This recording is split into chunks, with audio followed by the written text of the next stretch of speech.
Okay, and I'll be able to see if anyone messages me. Anywho, this, like I said, this is the VOD review between my team, with subs clever username and CSG tank. Ideal Spark being in the jungle, Taco in the mid, Levin Flow in the support role, versus Ramen Duck top, Hashinshin jungle, mid super Hokage in mid, Toxie Killer as AD carry, and Eggy as support.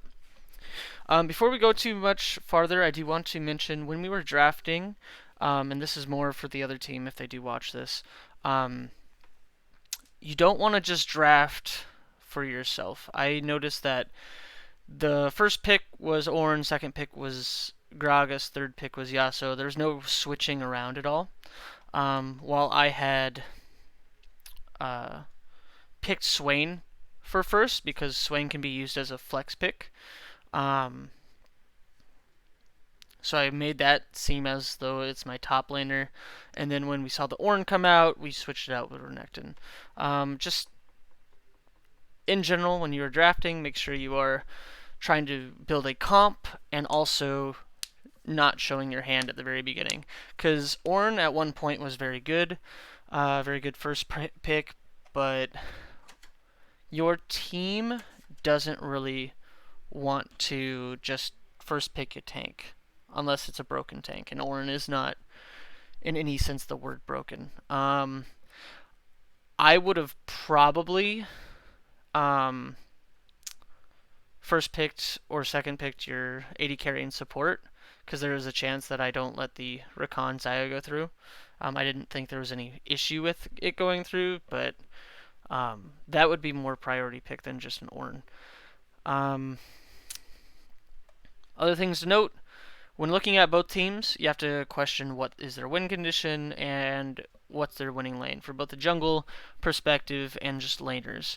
Because if a lane has lane priority, that opens up the jungle to counter jungle, get deep vision, stuff like that. So looking across, Renekton has high lane priority versus Ornn. It's also a reason why you don't really want to just first pick a tank that doesn't have great lane priority, unless it was versus other tanks. But just going across, Ornn loses to Renekton. Gragas, I would say, is not as good as Zac, but in a 1v1, I think Gragas has it just based off of damage. But you don't really see 1v1s in the jungle. Mid, it can swing both ways. I would say Swain has an advantage early on if he plays it correctly. And if Yasuo gets any type of advantage, he's just going to steamroll. Compared to if Swain gets advantage, there is outplay potential for the Yasuo. For bot lane, Xayah Rakan is very strong. However, Lulu likes messing with Rakan pretty hard, and Jinx is just a really good AD carry right now. Anywho, let's get this started. Let's see where teams go.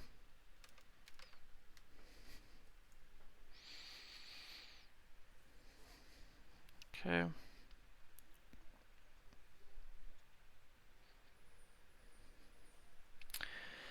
Typically, the team that has the better invade should be invading, and I would say that the better invade and the early damage is going to be Innti health side, just because if they get any type of kills, Jinx will get excited and be able to kite and chase you down. Comparatively to Xayah, doesn't really have a whole lot of early damage. Yasuo Qs are okay. Gragas could start Q and should start Q for clearing, but if he goes body slam to make CC happen, it kind of hurts him. Swain has CC on his passive, so typically you don't really want to be invading especially with this kind of discommunication. You're just looking at you guys are separated compared to my team is all together. They had a game plan.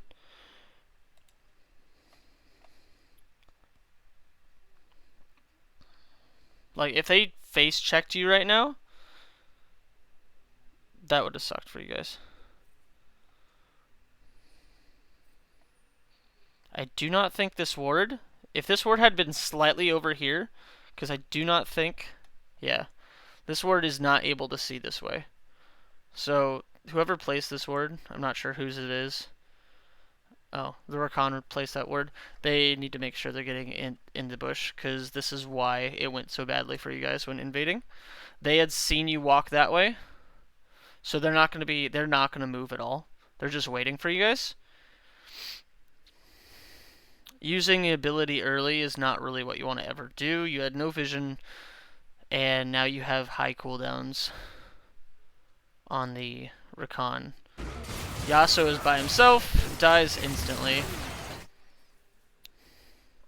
And my team should have probably pressured a little bit harder. They kind of backed off, but...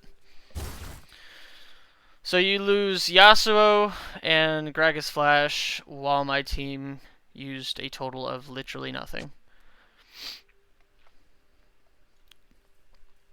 Lulu should probably helped out here. But we're going to focus on lanes, and I'm going to go between each lane. We're going to toggle this off right now. I'm just going to start at the top, and I will make sure that each part of the video is segmented. So Ornn has push and XP lead.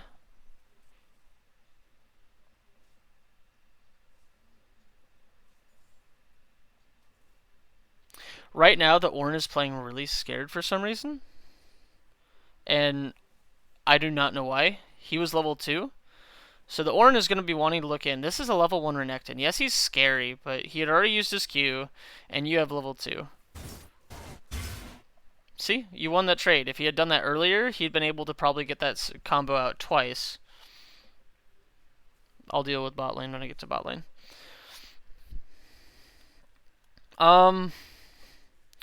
The Ornn is frequently using his abilities way too much to just push the lane. If he was holding this to slow the Renekton, he might get a kill. He is getting some good trades out on, though. Renekton is not really respecting the Ornn damage early. I would have liked to see this ward probably right here. And the reason for that is because it's such a shallow ward that if Gragas is right here and Renekton's right here, he'll be chased down. And I don't think the Ornn needs to really ward for anything.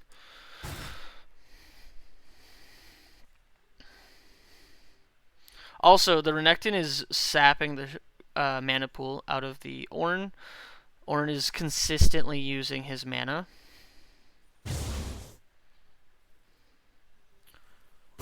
And now has no mana to deal with the Renekton while Renekton is a manaless champion. So you really should only be using your abilities to push the wave and also hit the Renekton, because now you don't have any mana. You might have mana for one ability at this point, but the Renekton can now start zoning you off of the minion wave.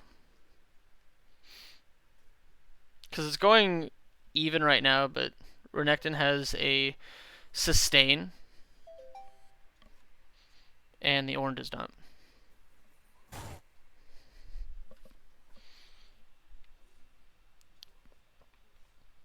just going to speed this up a little bit if I see the other things. Okay, so what happened here is this player, Clever, is looking to kill you. And the reason why he's looking to kill you, he has Ignite, he's playing Renekton.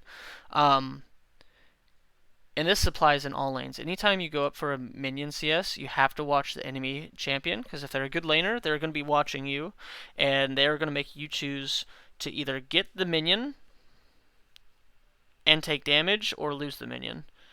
And since he full comboed you with Rage, he was able to kill you without you even blowing Flash. So I actually would say the Renekton played the laning pretty poorly early on, but it didn't matter too much. And now that you don't have TP, this lane is basically lost. And the reason it's lost is he's being able to farm and get kills on you. I don't know if I would have started Cole. This is a weird start, but it's interesting. But now he's able to back, lose 0 minions, 0 XP, while Ornn is still losing XP and gold. So let's just speed this up a bit. So far, the lane is in Renekton's hands. It's 2-0. He has a Phage. He has a power spike with the Cole. At this point, with the Ornn, you don't really want to be trading anymore. You're going to have to ask for your Gragas to come in. And he's doing exactly what he should be doing right now. He's freezing the lane. He is denying as much CS, and you should not be walking out back so far, because you're losing XP as well. You're not even just losing... You're not even losing just, what's it called?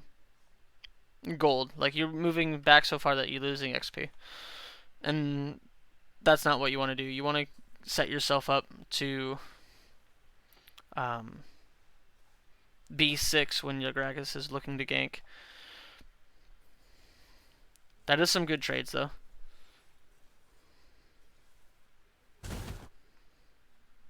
And if you had been 6 there, you might have been able to win that fight.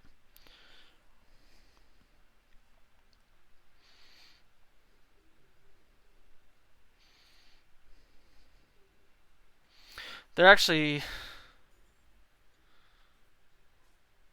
This is played a little weird. He should have been hard pushing faster. But now it's over. Oh, engage... Okay, so right there, you engaged... Even without the Zac, you kill yourself. I'm pretty sure the Renekton either pushes you out of the lane, or you still have to blow the flash. You engaged on a completely... Let's see, look at this. You have slight health advantage, yes, but you don't have any level advantage. He has an ult, you do not. But look at how many minions you're about to engage on. You're looking at this little rock here, but you're going in onto 1, 2, 3, 4, 5, 6, 7, 8, 9 minions and Renekton. Even if Zac isn't there, you still have to blow flash. You just instantly... He's not tanking turret. The Renekton has not started tanking turret at all. He hasn't autoed you at all. So turret aggro wasn't even going to him. You were going to have to flash no matter what. But now it just makes this extremely easy to clean up.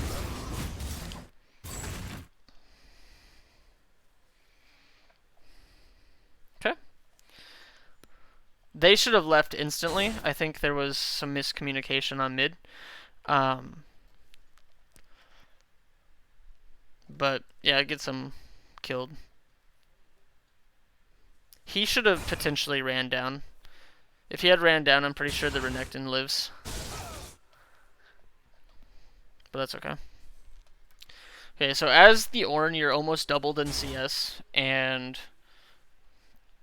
you've died twice. You are still not level 6.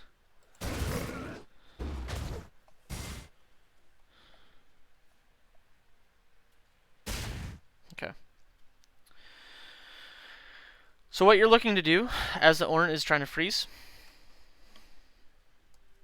there's not a whole lot more laning to talk about for top lane, just because it's been such a snowball. I don't know what you're doing, though. You're missing a lot of XP in CS. This is free CS and XP for you to come back into. Also, never, ever, ever, ever, you are behind. Do not push the wave with your abilities. You want to try to freeze it outside of here. And pushing the wave makes it so the Renekton will be able to freeze it on you pretty soon. He is doing the incorrect thing of pushing it under your tower, because right now he has 0 kill pressure on you.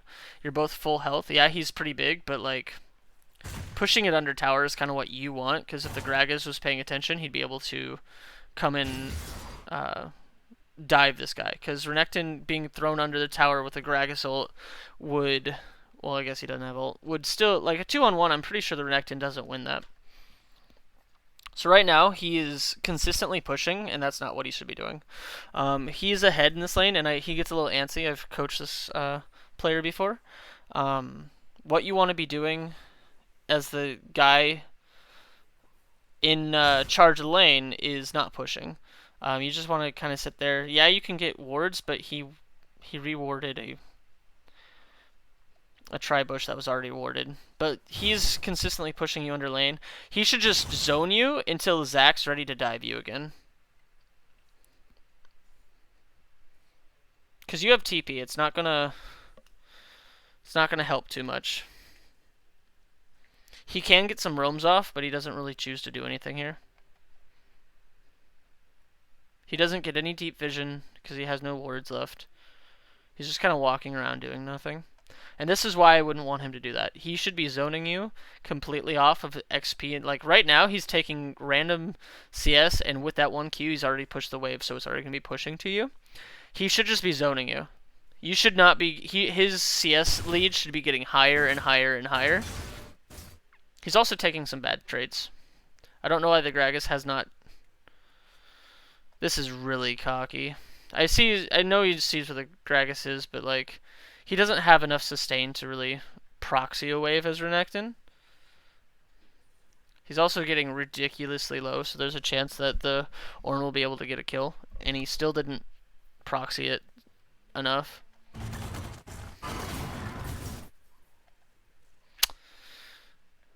That could have gone well. Nice try. If you had been able to clip him, you might be able to kill him there. I would have started that... You might still be able to kill him. He got you. He has the combat summoner, so he's going to kill you. Oh. That's going to be crazy if you get out. Nice. Okay, but you shouldn't have been ulting. Right here, you should get a little bit outside the range and then ult him. And you might have been able to kill him. But right now, the Renekton was playing really well, but he should just be zoning you. And he's going to die for it. The Swain has not been very on point for calling where the Yasuo's been going. So. But the Yasuo shouldn't be able to be picking up these kills at all. And the reason he shouldn't be able to is the Renekton should just be zoning. He doesn't have TP, so he's never going to be able to make a TP play. He should just be zoning and making the Ornn completely useless. And then once the Ornn TPs, he can take the tower. Good TP, though.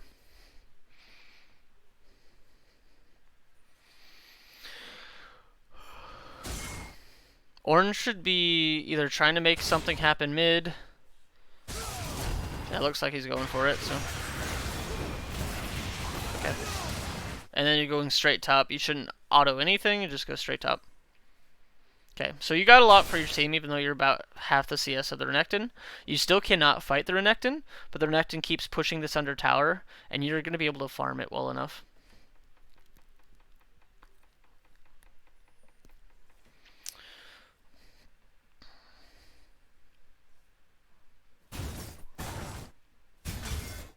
I don't know why you're fighting at all.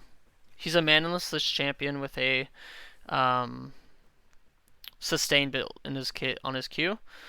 You straight up should just never fight him. You're able to fight him now because Gragas is coming. Very nice job.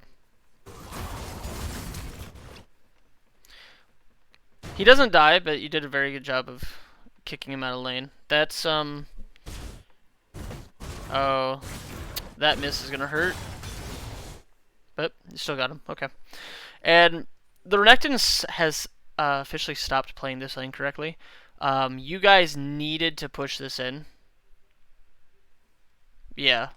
Not pushing this in, if the Renekton was playing this lane correctly, he'd be able to freeze it and make your life a living hell. That was a mistake on both of your parts, because both of you could have used some abilities to push it in.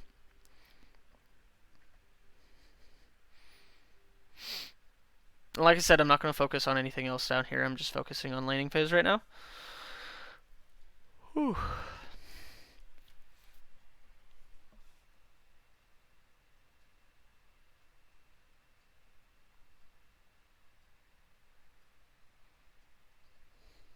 Okay. So what Renekton should be doing is just last hitting, but I'm guessing he's going to push the wave as hard as he can. Yeah. So he should know that you backed and you're looking to come back because you don't really want to give a free tower. Him pushing over and over and over again is why he's a very good laner, an aggressive laner, but it's making it so he doesn't gain significant advantages.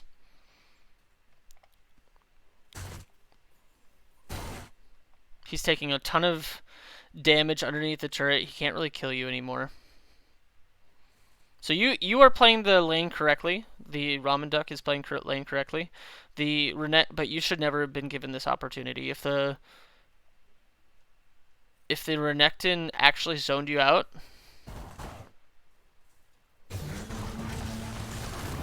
oh, you missed the R. You would have been able to kill him there, I think. You might still be able to. If that slow had hit, you might have been able to.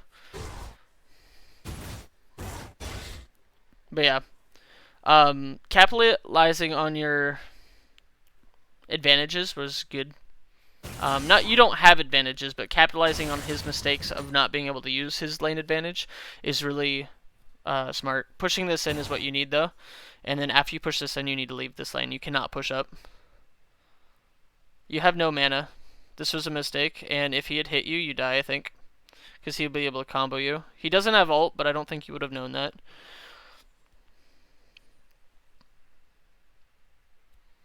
But yeah, the Renekton has officially stopped playing this lane correctly. He needs to be zoning, and he's not zoning. It's one of the problems he has. He doesn't play the game slow enough. He's got an advantage, and he should be choking you out. But you are consistently able to last hit. And shit like that. Well, if you're last hitting. Okay. And what you're wanting to do right now is push the lane, walk away, push the lane, walk away. Because you are more effective in a team fight than Renekton is. So I would be potentially walking mid to see if you could do something there. Because you have a great knockup for Yasuo. Right now you don't have any type of mana, so you could have died there. But at this point, if the Renekton is playing this correctly, Gragas needs to help you.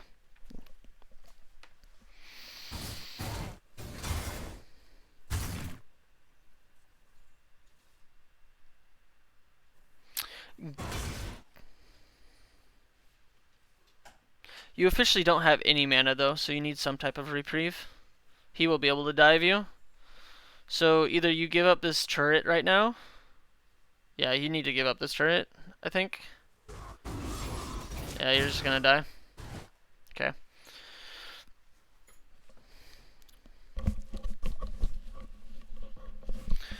Okay. Let's see how much longer I want to do this on this laning phase, because the lane has officially become over because your turret's gone down.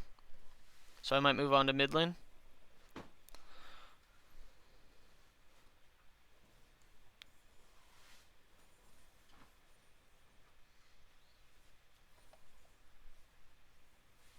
Yeah, this lane's over.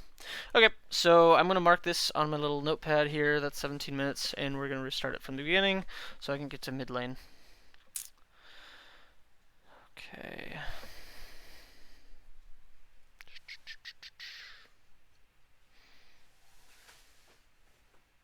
$17.30. Okay, and let's start at the very beginning. Well, laning phase. I'm going to skip to the laning phase. Because we already talked about things happening there. Slow down just a bit though so I can see this. Okay.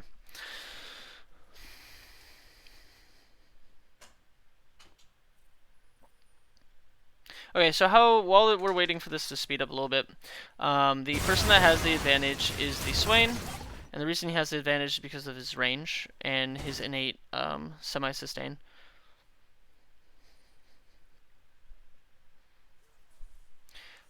I think the Yasuo missed 1 minion of XP. Yeah, he did. Yeah.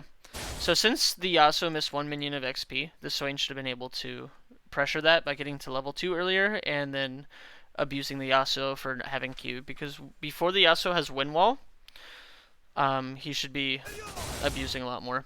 The Yasuo is playing this correctly, and the reason he's playing it correctly is because he's using his abilities to farm, while the Swain is straight up trying to use his abilities to auto and hurt.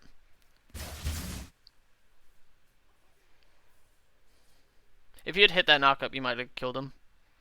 Or at least blown a flash of maybe barrier. But right now, the Yasuo is playing is incredibly correct. The Swain has fucked up the... This right here was super unlucky. The fact that he didn't die was super unlucky, but the reason the Yasuo has been playing so strong is because the Swain is not adhering to the advantage that he has, which is his range. He needs to be spacing the Yasuo out just a little bit. So now the Yasuo has a major CS advantage and major XP advantage. I think this entire wave the Swain loses. So at this point, the Yasuo is just maintain lane control. What the junglers should be doing now, and I'm going to start speaking about the junglers because I'm not going to really talk about their laning, is now that the Yasuo has such a huge lane advantage, he and the Renekton has a lane advantage. The Gragas doesn't really want to do too much of the top side jungle, but since the Yasuo has a lane advantage in mid, he has a lot more pressure on the bot lane, especially since the bot lane seems to be doing really well too. Now let's see how this works. So what he's going to be wanting to do right now is letting the Swain push, because the Swain has no summoners, and with no summoners against the Yasuo, this Yasuo can duck in and duck out to kill.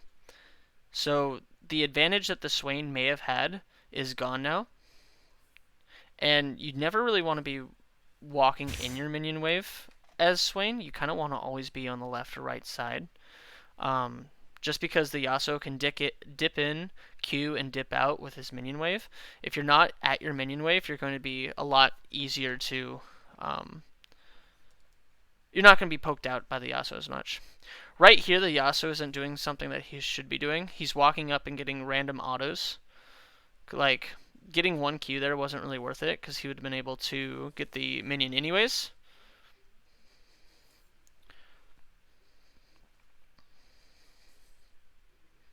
I actually think that Yasuo could have played this a little bit more aggressive, but he's doing this very well. Using your abilities to push is exactly what you should be doing. The Swain has started to do that, but the fact that the Yasuo has been able to push faster than the Swain has been not very good. Using your abilities in the minion wave while hitting the Swain is the most optimal. So very nice job. A little late on the wind wall there. Okay, so now that the Yasuo has started maintaining a dominance here, lane dominance, let's see what you're wanting to do. I don't know why you're asking for a gank. The Swain is half mana and is warding, so you are completely fine to push this lane in. I'd be ducking in, getting a Q out, ducking out. Yep, you're doing it exactly right. There's nothing this Swain can do now. And since there is nothing he can do, I would not push the minion wave anymore. I was complimenting your ability to use the minion wave while using your abilities to push it. But now that you have started, you took a little bit too much minion damage right there. But now that you've started to gain a lane dominance, you should be looking to zone.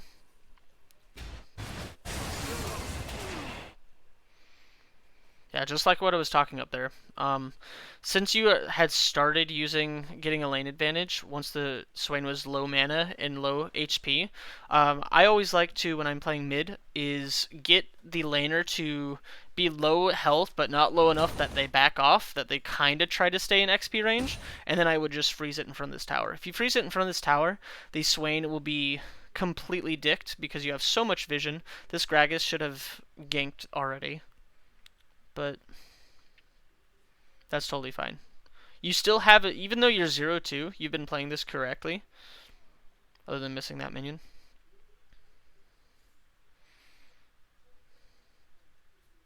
And you're doing exactly what you should be doing. I didn't want to see that double Q. You are going to have this lane push, though, because of how big your wave is.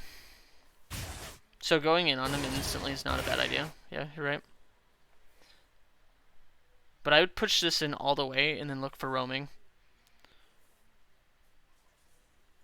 So now that you're out, you can just roam. And I think that's... Yeah, you're about to go up top. This was really good on you. The Swain was not fast at all for pinging this out or getting any type of communication. I don't think I would have taken the blast cone right there. I would have left that blast plant for the Gragas and walked this way. Because going right here means you get 1 kill, yeah, but you might have been able to get 2. Plus, you didn't have any minion waves to follow up. If you'd started going this way, the Renekton has to either go this way to escape you, meeting the Gragas who is going to kill him, or go this way and die. So with a minion wave, you, as Yasuo, you want to be thinking about chasing down the super low opponents. And since you went this way, since you went through the blast cone, there was a chance that if this was warded, Renekton walks this way and just goes straight down and gets out of the way. Because you do not have any minion waves. You have no...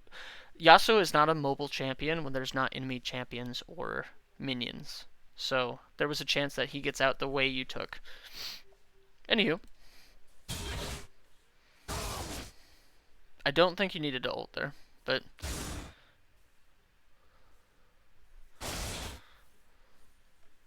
It's very correct that you're pushing this wave, but I want to make sure that you're pushing all the way in.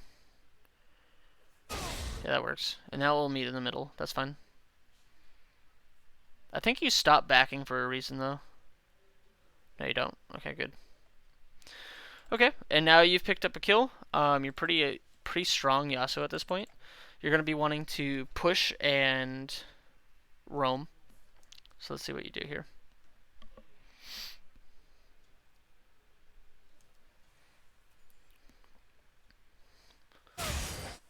That was a slow win wall. If you had been able to win wall that, you'd been able to probably go in and hurt the Swain. And if you had your ult, since if you didn't really need to use it on the Renekton, 1 extra auto would have killed him. Probably been able to go in and kill him, to be honest. This Gragas is not exerting enough pressure that I'm probably going to go over jungle pathing for both junglers.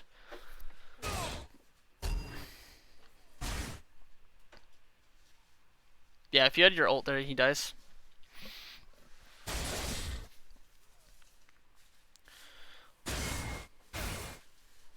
Right now, let's see. Nice job. Yeah, good job. I think your laning is very good. For the Swain, though, because now I'm going to stop talking about the Yasuo. The Yasuo is doing what he should be doing. Swain is consistently using his abilities, not really understanding that the wind wall is going to stop them.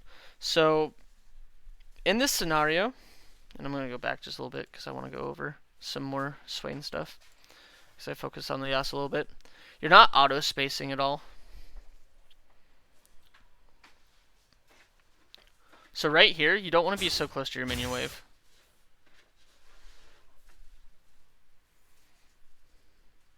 You keep sitting right in your minion wave, so he's getting all this damage out on you, for no particular reason.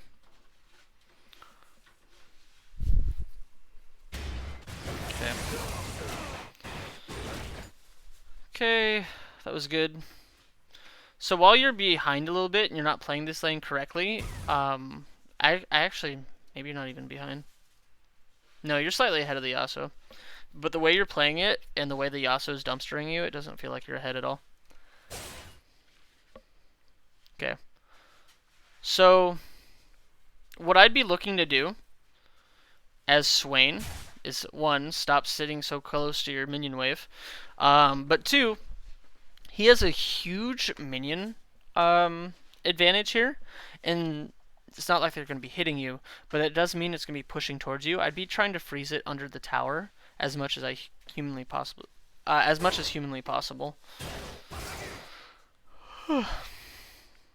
Okay, so using any type of abilities right now,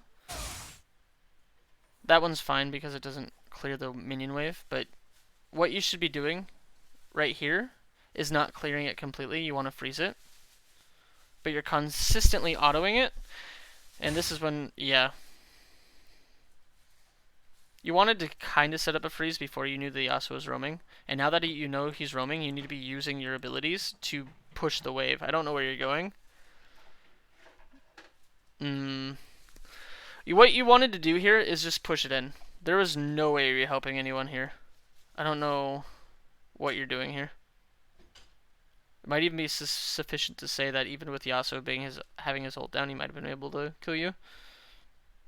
Just wasting a lot of time. Like, maybe you get the kill on this Gragas, maybe you don't, but he has an escape, he has a dash over walls, he has a blast cone. This bait isn't as important as pushing this under the turret to get gold and deny the Yasuo, who has had a successful roam, gold and experience. And since you didn't do that, the Yasuo is getting the best of both worlds. He's not losing any experience or gold, or he's only losing very little. And you've lost, actually, on that roam, you lost a ton of minions and all the experience. The entire wave is gone. So now you have to look at the minion wave, which would have been pushing back at this point.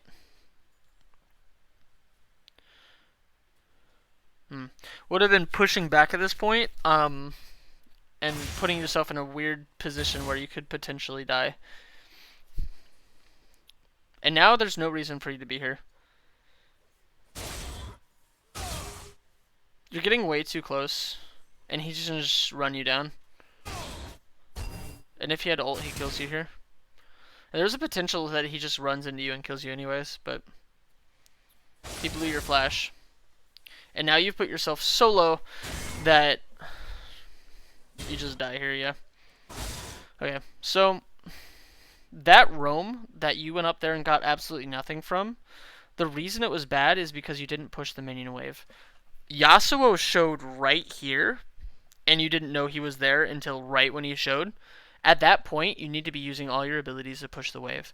You lost CS, XP, and you die for it because you had to spend extra time pushing it under the minion wave. So yeah, Yasuo isn't a fun champion to go into, but the way you're playing is you're losing a lot of XP, you're losing a lot of minion gold, and you're losing just more than you need to. He is ahead, and now at this point he probably can just run you over like a truck, but the decision making that you've been doing, which is standing near your minion wave while I know everyone's like, when you're going against Blitzcrank, is stand behind minions. When you're going against a Yasuo, you don't want to be standing behind your minions, or even close to your minions. You want to make him choose, does he want to use his abilities on harassing you or pushing the wave? Okay, so now let's see what you do.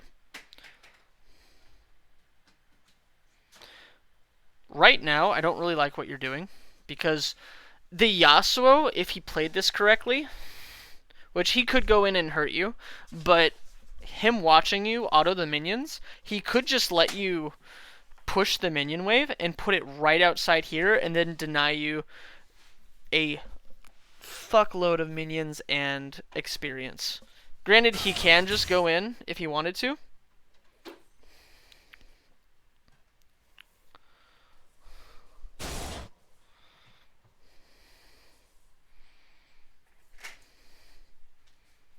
But he also has enough push that he can just push and roam, so. I like that you're instantly roaming with him, but at this point there's no reason to be there. You're still walking that way for some reason. I think you get the Xayah here, which is fine, but there was no way of you knowing that she was going to stick there. So you actually spent like an extra 15 seconds that you could just be walking back up here and getting more minions. Like, you have to play with the thought process that your enemy is going to be making correct decisions. And even now,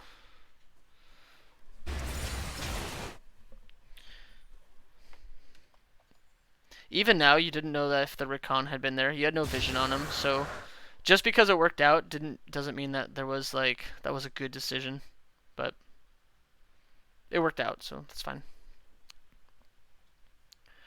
You're moving straight back mid, which is a good idea. That could have been potentially dangerous if Gragas had been close at all, but you'd seen him because of the blast plant. Or the vision plan, I guess.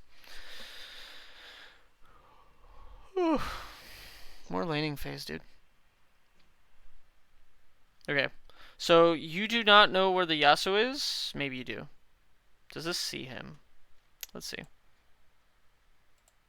No, it doesn't. But he is not in lane anymore. You need to be using all your abilities to push the lane. Because only in higher elo is when they really play with you and like you're just autoing. You have full mana and you're not using any abilities. And now you know Yasuo's top. You need to be using all your abilities to push it, and you're only using your Q. And now that you've pushed all of it, you really shouldn't be. What are you doing here? There's nothing that you could be doing here. Like there's nothing that could get here. You should be looking to roam to get either deep vision or potentially go bot. Even though, never mind, that bot looks terrible.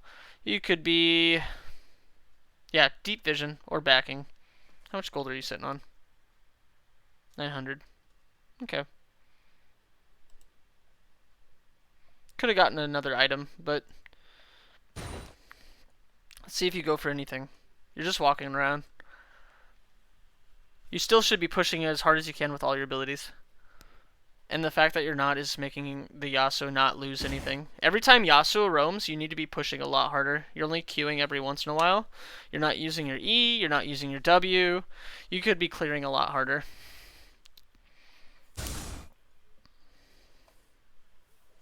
And since you didn't clear harder, this is getting you consistently killed. I know it feels like you're getting ganked over and over and over and everyone's in your lane, but if you push the minion wave faster, you get out of there. You're never going to be in this position where you get killed.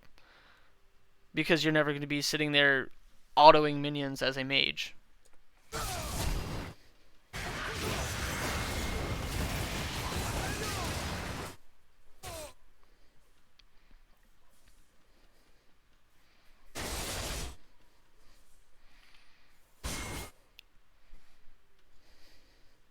The Yasuo, even though I know it's not a Manion champion, is consistently using every single one of his abilities to push the ones that do damage, is to push the minion wave. And it's why he's garnering such an incredible advantage, both experience-wise and CS-wise. So let's see what you do now. I know you don't really get in these, you normally stomp lane, but I have noticed that when you're not stomping lane, it feels like you don't really know what you're doing too much. So let's see what you do now.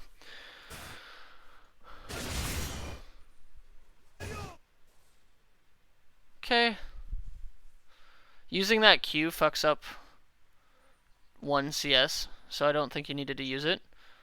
Okay, you see the Yasuo roaming? You need to be using all your abilities. You could collapse on it, I guess, but that's fine. But I think, yeah, it was fine. That was a fine enough roam. I don't fault you on it. At this point, it's gone a little bit too far. Good flash on this point. Okay, so you knew Yasuo was in the area, and you were still they were still chasing kills. You autoing this pink ward for any reason, you are the most you are the healthiest person on your team. Your team, I think 2 of them die because of what you did there. If you had been right next to him, you win this instantly. Yasuo just dies.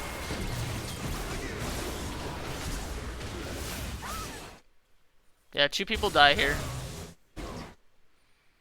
And what do you do now? You should take this turret. Which I think you do, so.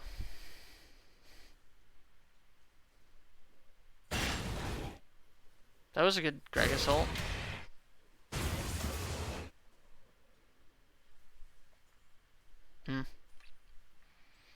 You'd chosen to auto the pink ward instead of help your team, which got you in trouble. And now you play with this guy way too long. Like, I don't know what you're doing. You need to. He's obviously trying to mess with you. Go as far back as you want to, right here, and you're just fine. You're wasting time, and you're missing a lot of minions. There's no way this guy helps. You're not gonna get this. I don't think, unless he went back. I don't know why he went back. Oh right, his eye was there. Anywho, both you die. Yep.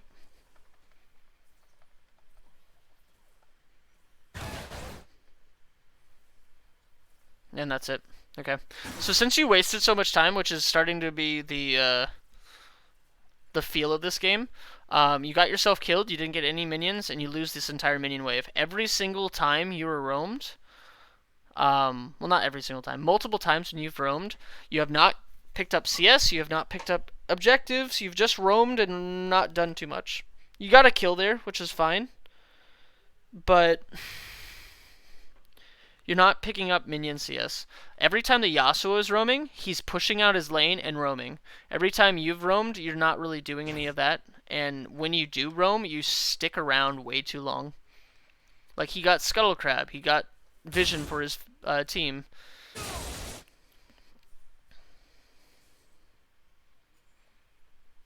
I want to see you be pushing the entire wave here.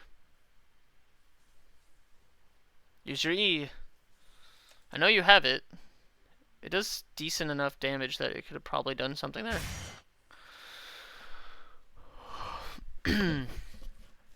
Okay, so as the Yasuo is doing what he needs to be doing, which is pushing and roaming, pushing and roaming.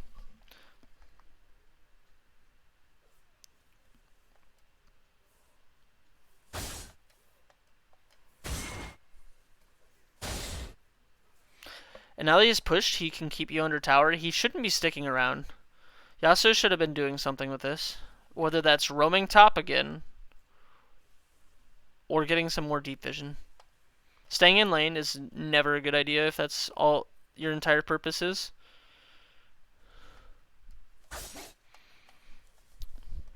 But he gets another push, and now that Gragas is there, you get pushed under turret.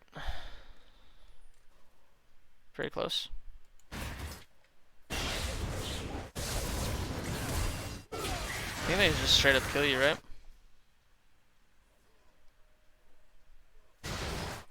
Yep.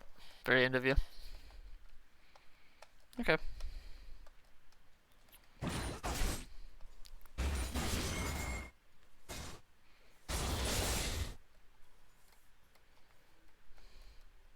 So what the enemy team isn't really doing correctly right now is they're not playing around the Yasuo. The Yasuo is really big. The Gragas is doing really well for his kill participation. Zaya's big.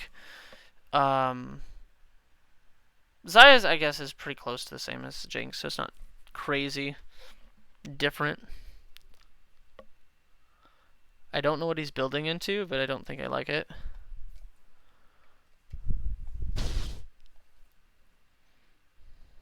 Okay.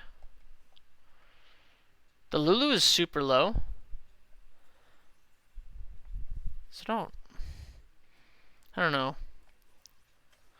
The Jinx could have also been autoing that entire time. You two go in on the tank, and you should not be going in on the tank there, so he's not going to kill him fast enough. And your backline had already died.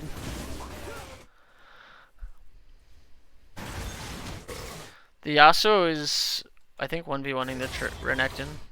So what they should be doing, the Yasuo should be doing at this point, is just split pushing, because he is a bigger threat than the Renekton, and I actually don't like what he's doing right now. You should be going back there and picking up CS and pushing it to the tower. Oh, I guess he's going for Rift Herald, that's fine.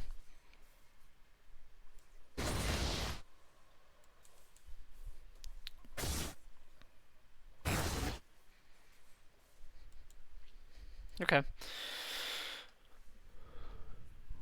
Whew. So you are 3 levels under the Yasuo, and that is being completely because you're not pushing waves. He's playing well, but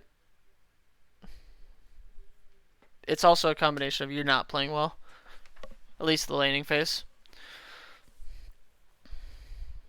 I don't know if I like Lulu being here. It's fine if it lets you push and then leave.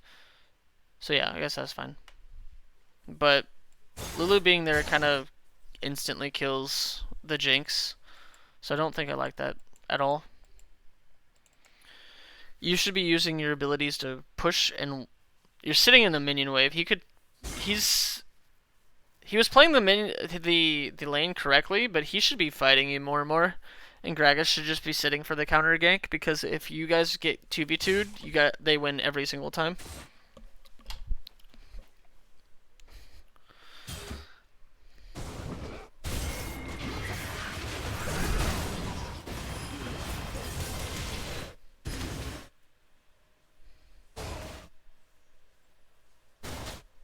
Okay.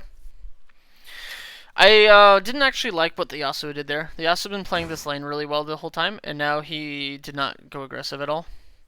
He's 3 levels above you, both his XP and his gold lead, which is 2k. And that was after you killed him. It was probably even higher than that. But or I guess it got assist and shut down gold for him. But he's not playing this correctly. So his laning was doing really well, but it was not really helping out too much. So they are the 4v5. You guys should either be looking to engage, but you have no mana, so that's not a huge problem, and your engage is going bot, which is fine.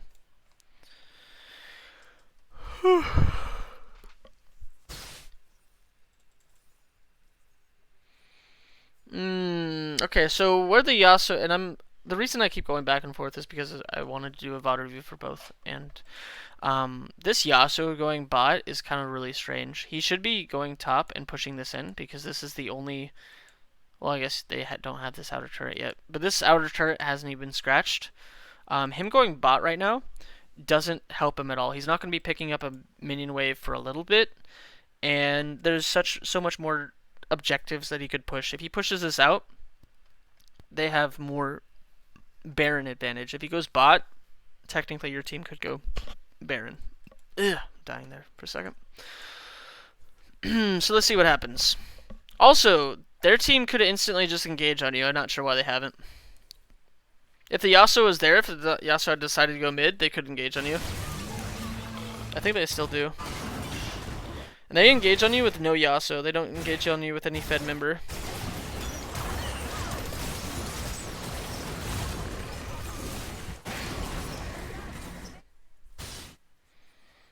So I don't really like that they engaged, but it worked out.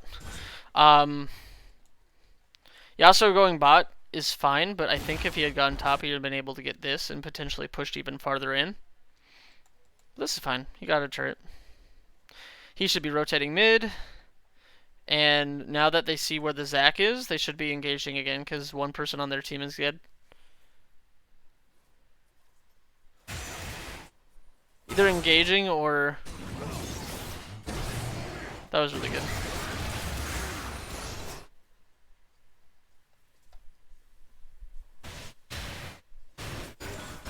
That was a good E. Really good job by Swain. Okay. They overstayed a bit, but I think the Yasuo should have gone top instead of bot. There was more turrets, more standing gold to take.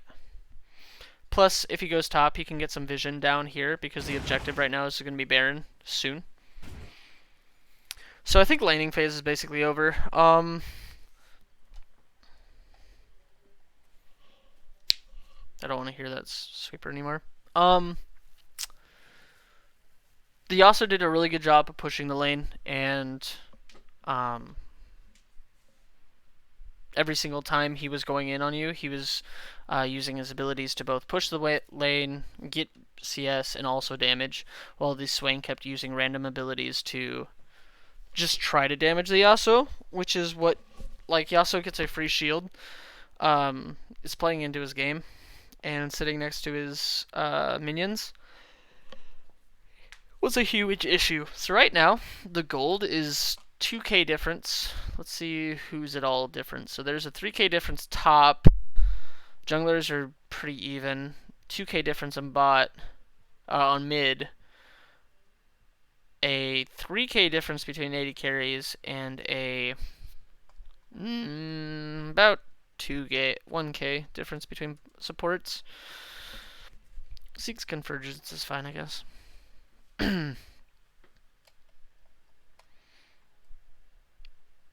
But yeah, we're gonna go to bot lane, and after that, just basic macro play. And bot lane will be a little bit faster, but okay. Way too much to dissect out of this game. I guess I will go over some jungle pathing too, which won't be as hard to, because there's not a whole lot to talk about, but should mention some things.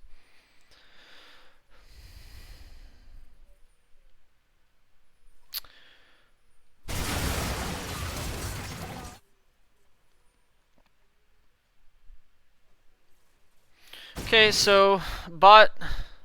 Lulu, what are you doing? Why you bot? You have a jungler you could have helped. You being bot doesn't really do anything. I think you noticed that. And start trying to help your jungler, and I think it's a little too late. Yeah. That just felt like absent-mindedness. There's Xayah for some reason. Was bot too. I really like what the Lulu's doing, and what the Lulu's doing is prepping the wave so they get a faster level 2. Though the Xayah will get level 2 before you guys hit level 2 because she had solo XP for a little bit. Cancelled autos. Feels bad. What ability did you start with? Okay, since you started with a Q, you should be doing exactly what I was talking about in mid. Using your Q to both push the wave and damage your enemy. Okay, you're level 2. They're level 1 on one. Okay, so there was some miscommunication here. I think that's why you die here. Okay, so let's go back. That was pretty bad. That was pretty bad. So you are so far ahead of your AD carry. You're playing correctly, but it's not correct if the AD carry isn't following you. You need to tell Michael to be here. There's no point for him being behind the minions if you're sitting there autoing and fucking them up. And since you do that again, you hit level 2, which it doesn't feel like any of you reacted to level 2. He's only level 1. He does not have any ability. You've seen him use his Q, or no, his W, sorry. He only has level 1, you're level 2. You have 4 abilities to their 3. You should be pressing this advantage. And you almost do. Like right there, you do a fuckload of damage. And then you keep walking. And Michael has not followed you up at all. You are attacking them. There is no fighting. So you get engaged on. Michael's still CSing. He started walking up. He does not heal you before the ignite goes down. So it's cut. Yeah, that was just a miscommunication between the two of you. Okay. So now what I want to see their bot lane do, since they've pushed you out of lane, is zone. So this Rakan needs to be zoning. The Xayah needs to stop playing so far back. She needs to be sitting right here and just zoning. Sorry, I have a cat that's being dumb. Give me 1 second.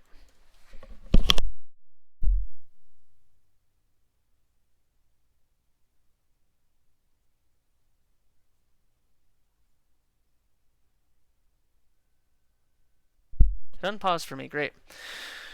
Okay, so this Xayah and Rakan should be zoning, and they're not really doing that. She's tanking random minion aggro for no reason. You should be using the bushes to...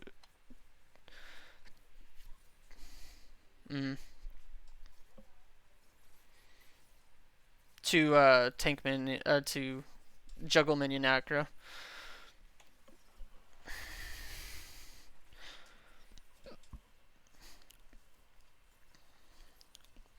So while they might have an advantage on bot lane right now, they haven't backed. So what you guys want to be doing here is their health advantage is low. I know they just killed you, but now you can start pressuring them. I don't like where you are, and I don't like where Michael is.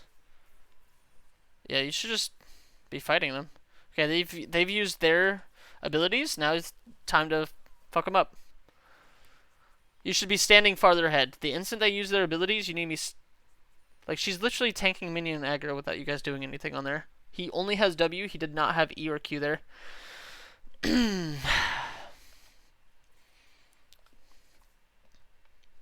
This is a fine enough word. I would want it to stick a little bit higher, but that's fine. That's good.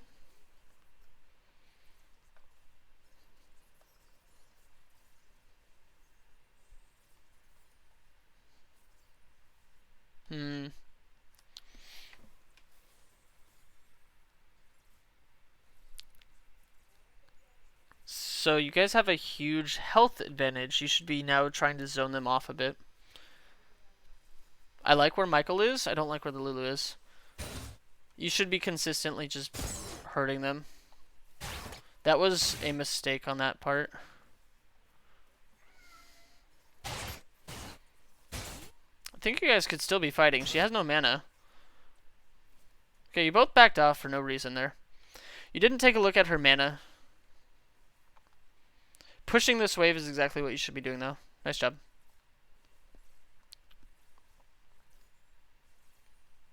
The Zyra Khan haven't really been playing correctly after getting that first kill.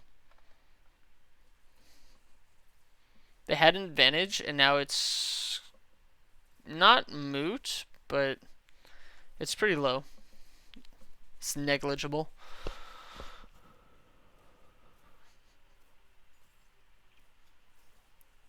Give that pussy some attention. Which pussy?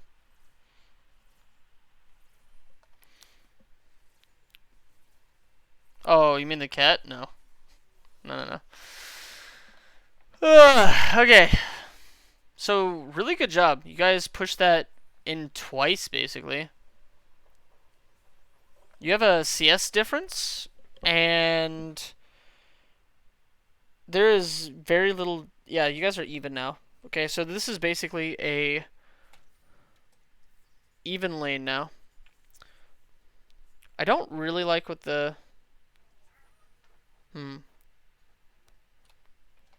Okay, so now that they're pushing, they want to push this in. So they both need to be autoing and using abilities to push it in. Pushing with autos is fine, but the Rakan should also be helping.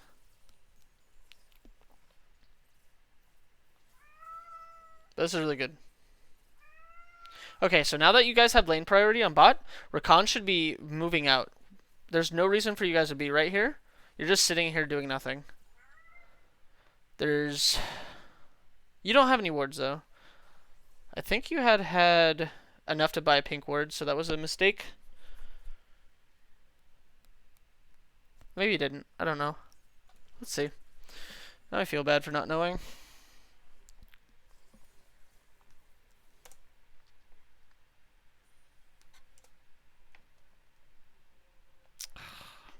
Okay, he just got back to lane.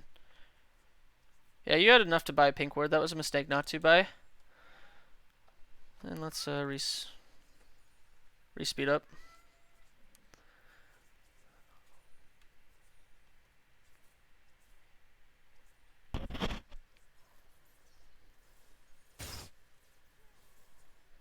Okay. Pushing it in is great. Now what do you do with it? Every time you push someone in, that laner needs to do something with it. The Yasuo had some issues with that, but he did pretty well with roaming every time he pushed in. The Renekton had issues with pushing in and not doing anything with it. Now bot lane is pushing in without doing anything with it. God damn, I need to get a fucking spray bottle. Give me a sec.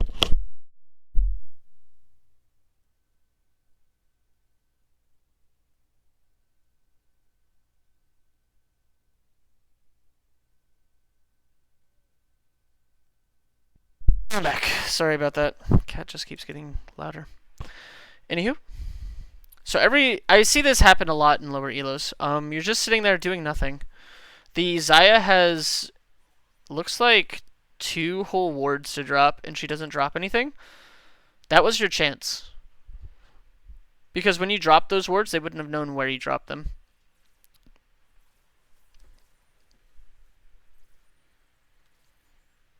However, now what the Xayah and Rakan are doing is, well, I was going to say correct, and now it's not.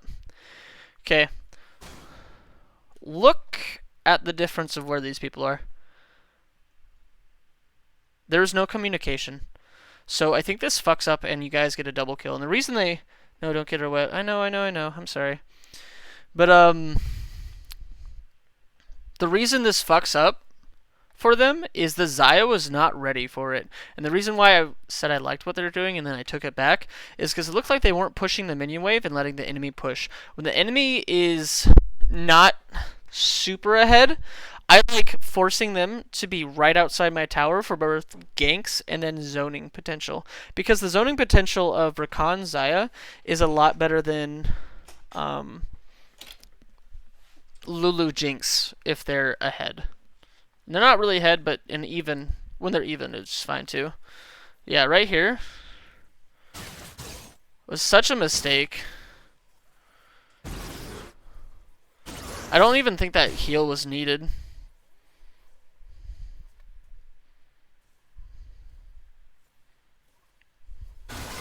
That was a mistake too. He was out and then he killed himself.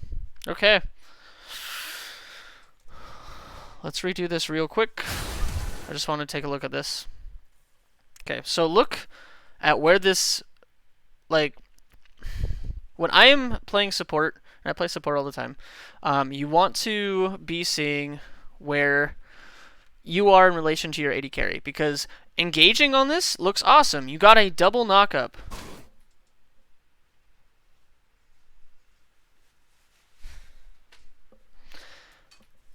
Well, I guess 1 knockup. Almost double knockup. But your AD carry was not there at all, so you just get bursted by the Lulu, and now they're walking forward like they're hot shit.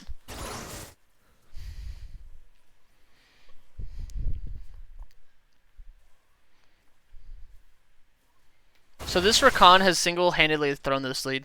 If they had a lead. It was pretty even. They single-handedly threw the lane. So now what this bot lane wants to be doing is pushing and backing. Lulu should be using her Q to help push. Let's see what gold they're sitting at. Yeah, they want to be... Yeah, good job. Good job. Good job, Love. I see a lot of supports that don't push correctly. Good job. Okay. So now there's a pretty significant advantage in bot lane. It's looking like a 300, 400 gold advantage. And then the same for the support. So that's an 800 gold advantage for bot lane.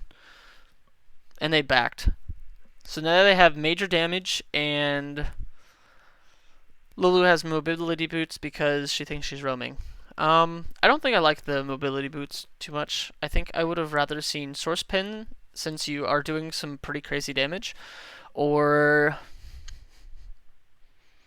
they have a lot of CC, so maybe Merc Treads. Okay, let's see how they approach this.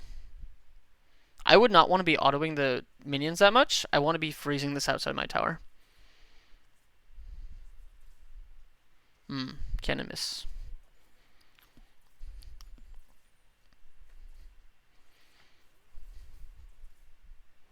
Looks like they're trying to keep him outside their tower, which is good. Clearing isn't what I wanted to do, though. That wasn't a smart move. And the reason it wasn't a smart move is your jungler's bot, even though he's slightly low health, and their jungler's bot, you don't know that, of course. But if you keep them outside here, their jungler isn't going to be able to engage on you very easily.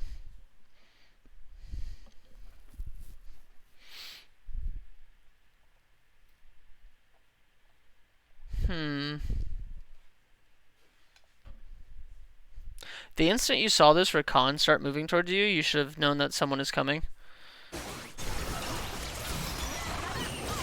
That was a good Xayah ult. Okay, let's break down what just happened here.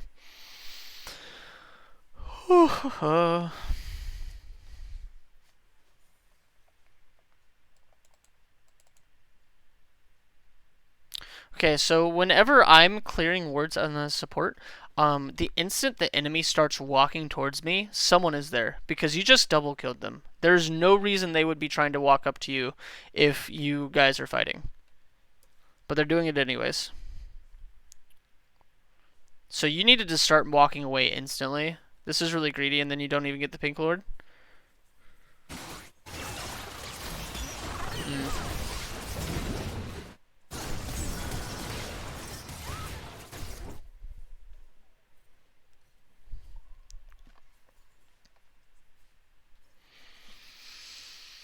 Okay, so since I died,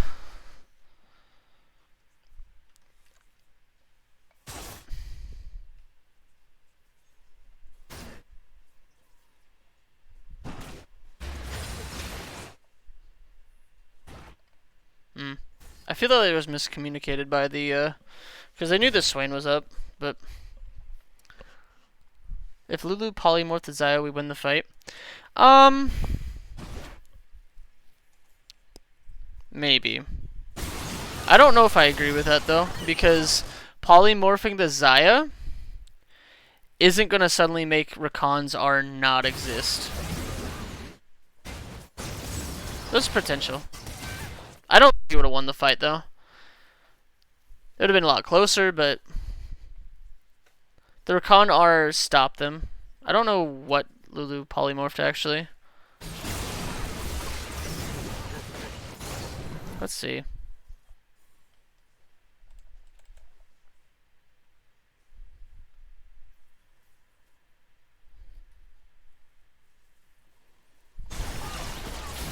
Should I use W, and what did she use it on?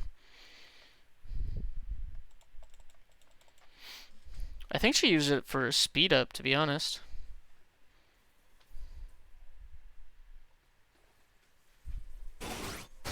She polymorphs for Khan right there. Okay. Polymorphing the Xayah might have worked, but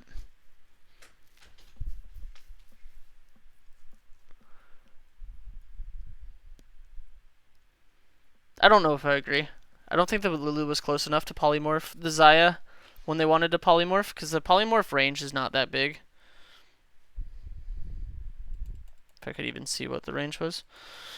But it's about circle length. Plus, if you polymorph the Xayah, the Rakan ults even faster. So, I think the fight was just bad to take. Because in a straight up 2v2 or 3v3, the Rakan ult is so much more useful than Lulu ult. Plus, Xayah ult is more useful than Jinx ult. Because in close quarters, it protects the Xayah and actually does things compared to Jinx ult. Let's see what they do. I love seeing the Ornn ult on here. It's so fucking big.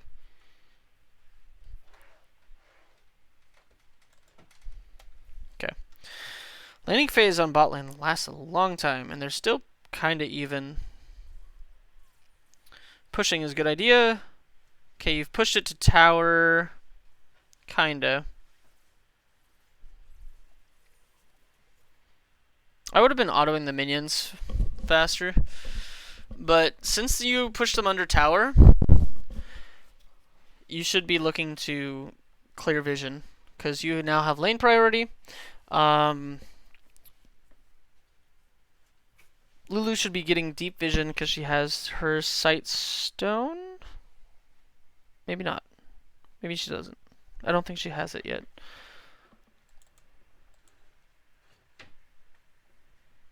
I do not think this properly is telling me 40. I think she's at 490. So she doesn't have her sight stone yet, but she still could be going up the river and clearing vision wards. But right now, just autoing the. Yeah. Being mindful of the teleport didn't really do anything. Because look at the. Like, the Ornn did help, great, but like. I'm pretty sure the Lulu dies regardless. So being so pushed up was not what you want to do. Being pushed up near enemy tower is the easiest way to die if you're ahead. And now that they die, they lose minion XP and CS. So instead of pushing up there, which there was no reason to do, getting damage on the tower was not as worth as getting vision. Because, like I said, if they were clearing this, if they cleared this, there was no Ornn ult. So, and there was no Lulu dying instantly. And if Lulu went up to clear this, the Jinx shouldn't be there. So there was no one dying here. Anywho.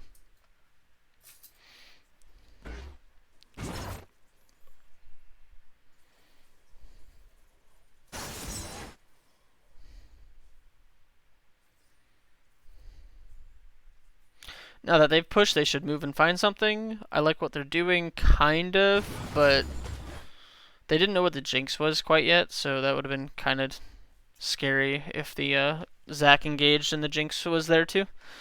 But that's not really something that I would expect them to be doing.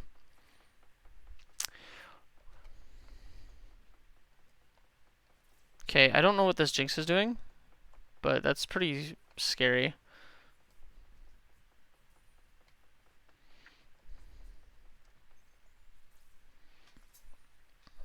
Rakan has his ult back up, and so does Xayah. So what they're doing right now is correct in the sense of they're letting them push. Pushing is fine here, because they're actually freezing the lane here, which is incredibly important.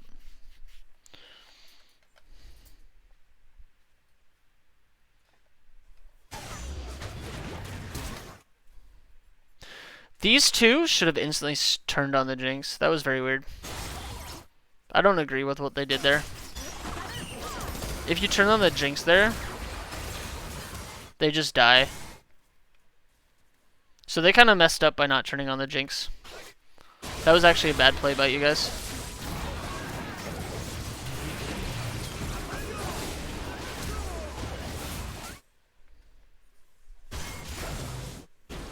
I think the Lulu could have flashed this way and been more safe. Because flashing towards your minion wave against the Yasuo is never going to help.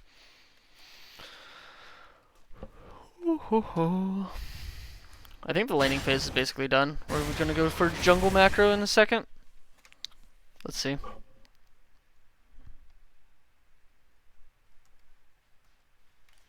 This is the thing that he's wasting too much time doing nothing. I just don't even understand why you do this. They were coming, so... This is such a huge mistake.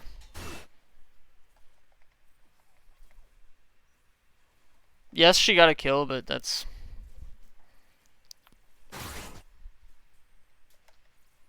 And now it's a 2v1, so technically the Jinx could just die. Right when Rakan R comes up, I would just dive it. Like... Yeah. The instant R, the Rakan gets R, which is... now. I'd dive her right now. She should die. Okay, if she doesn't, that's fine. Just... Nah, I would have instantly dived her. That was a mistake. He could have E'd R'd and... yeah.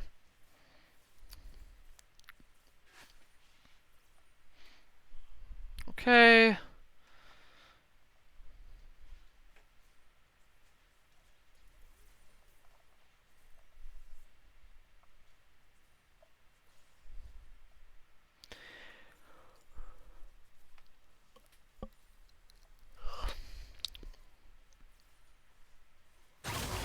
That was too fast. The Xayah didn't know it was going to happen.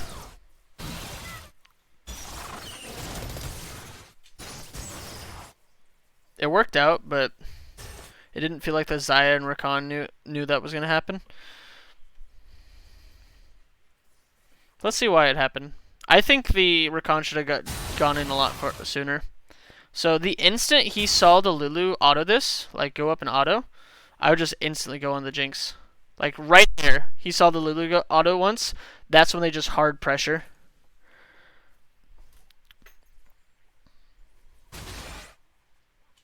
And he didn't communicate with Xayah because Xayah wasn't walking up forward with him. If she had been,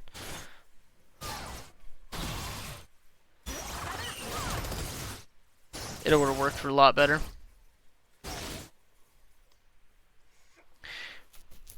What the Lulu did wrong there is not be with her Jinx. Or when she was autoing this, she needs to know what Rakan's... I guess the Jinx was more at fault there, but she needs to know what Rakan's engage is and just instantly...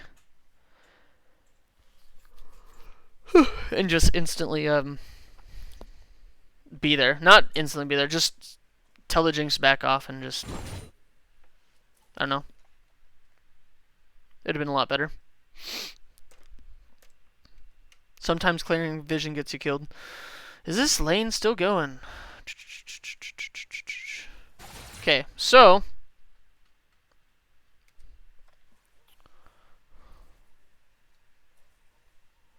let's see what happens here. TP happens, Zaya's coming, Lulu's almost dead. Now what do we do here?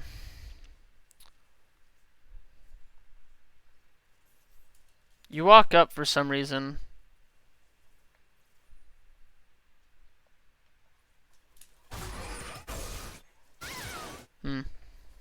The heal was slow too.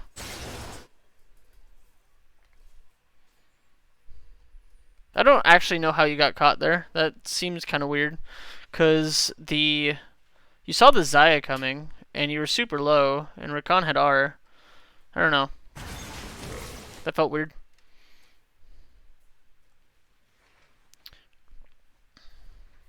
But because you guys keep dying, they keep getting objectives. I think the laning phase is over, so I'm probably gonna just talk general macro here for a second. Let's see, is it actually over? Okay. So the Jinx does not... I wanted to say this as well because I saw it with the Swain. The Jinx knows that the Lulu is mid.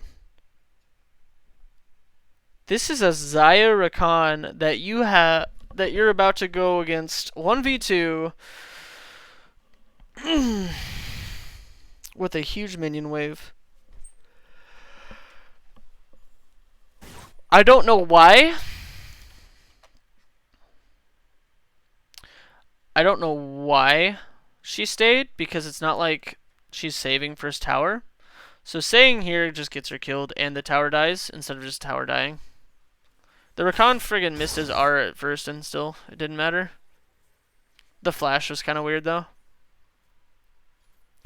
I disagree with what yeah, they should be pushing. Okay, good job. Okay, I'm gonna say laning phase is over now because the fucking lane went down, but she should have just gave up. She knew where her support was. Okay, let's talk jungle pathing, and we'll just go general macro and we'll be done. This has been super fun.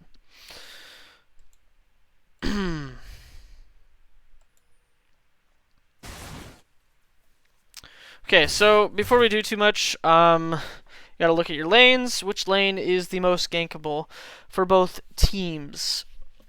For the blue side, Zac is the Zac wants to gank the Renekton, even though I didn't see too many ganks other than a really good dive bot. Yeah, you're having fun. I'm glad.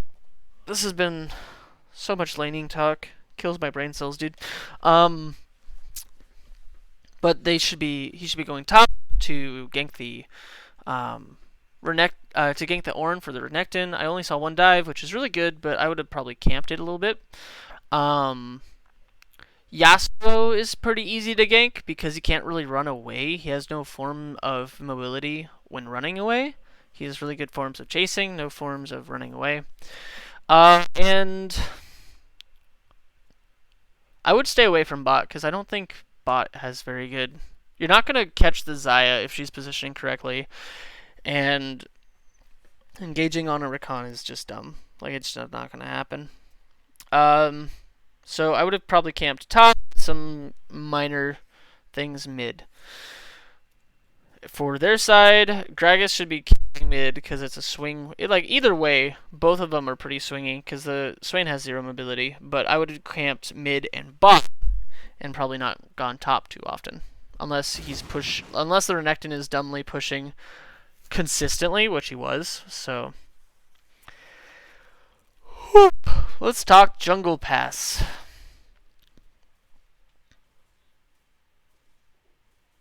Get a pretty crappy leash because your Lulu didn't want to help you. Buff to buff isn't bad since you're so low.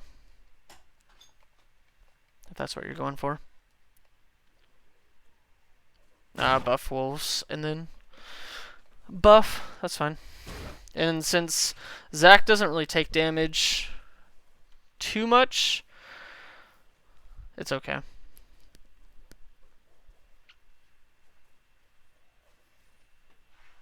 Okay.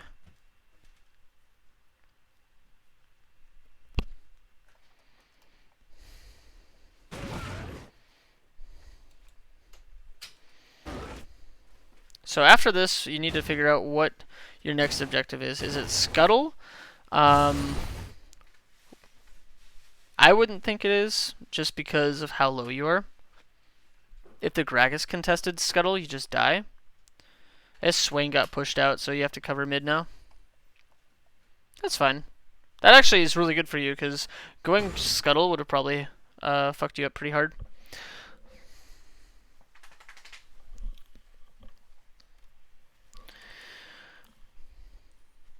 So, even though it was bad for Swain to get pushed out of jungle, not out of lane, it was actually pretty helpful for you to just soak minion waves. And now,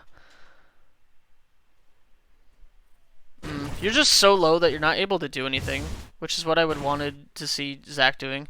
You're gaining a lot of health, though, from these people, from these raptors. So now that you have a lot of health, you need to start thinking about where you want to path. I don't know if I like this Krugs. Let's see what gold you're at. Yeah, you're at 800 gold. No, it's fine. Like that, it doesn't really. There was nothing for you to do. There's nothing for you to gank right now, and you're not gonna gank bot lane, just because it's just not a gankable lane for you. So clearing Krugs is fine. Let's see what you go to next,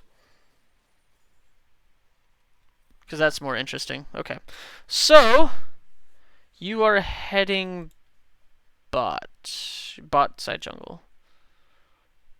Oh no, are you heading top? You're heading in the middle, so you don't know where you're wanting to go.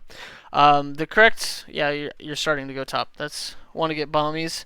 That 4 gold penalty though for picking up waves. Oh yeah, that's right. That fucking hurts. But I was gonna say you want to go top because everything's gonna be spawning faster. Because buffs take longer to spawn, and the second camp you had done with those wolves. Plus, I think you want to consistently be juggling between top and mid. The reason for that is just because of how easy it is to gank an Ornn and a Yasuo. So this is fine. So now that you've established what you're wanting to be doing, and you have some pretty good clear because of bombies, let's see where you go. You're just gonna go here. I guess you're looking mid. That's fine. That's actually really good. Though, I think the enemy jungler should have been a little bit more helpful for this Yasuo. That was a good gank, though. I was going to say, I think you should just go Gromp into ganking top lane. But the way he played late was bad, but right now what he's doing is really good because it makes it so you can just gank him over and over again. Though that so gank was pretty good. I think the Gragas's jungle pathing has been pretty suspect. I'm just gonna look real quick to see what he's been doing, and I'll be telling you what he should be doing. Okay.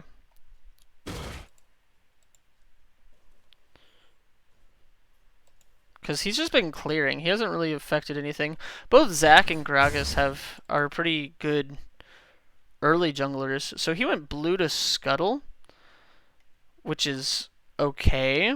I think I would have rather seen him go blue into red into Raptors, or blue to Wolves to red. Just because he has AoE damage. But after he takes red, he should be ganking something. And to be honest, he should be ganking top lane. Like, Clever played this so... Yeah, focus mid lane. Yeah, I understand that. Both outscale their counterparts. I wanted to focus mid lane. Yeah, the Yasuo is very aggro, and I think you going in was fine, but I think you guys would have lost a 2v2. Because the Gragas should have been there. By how aggro the Yasuo is playing, you would have thought the Gragas would have been there. So him taking red needs to go to... I'd go straight top. I don't know what he's doing.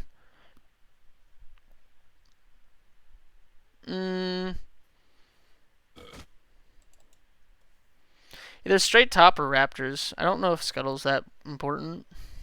It's fine, but... What's he do after this?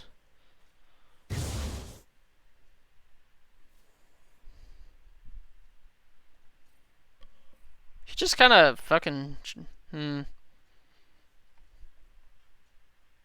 I'd take... Since he decided not to go top, I would take Raptors and then go gank mid. Because this is going to be pushing that way now. Let's see what he does. Does he just go do wolves? Yeah, he does. Okay. So the reason that was such a bad call by him is this is pushing this way. Well, it was until the Yasuo... Well, no, it's still pushing this way. Him going here doesn't help out his team. Jungling is fine. Getting camps is fine. But, like, his Yasuo was playing a lot better than the Swain in the laning phase. He should have been capitalizing on that. The Swain had already been pushed out of lane. And when you're playing a jungler, you should just be thinking, like, well, this lane is doing decent by himself. What would happen if I added myself into it? But he's playing Gragas as a full clear jungler, which I don't really agree.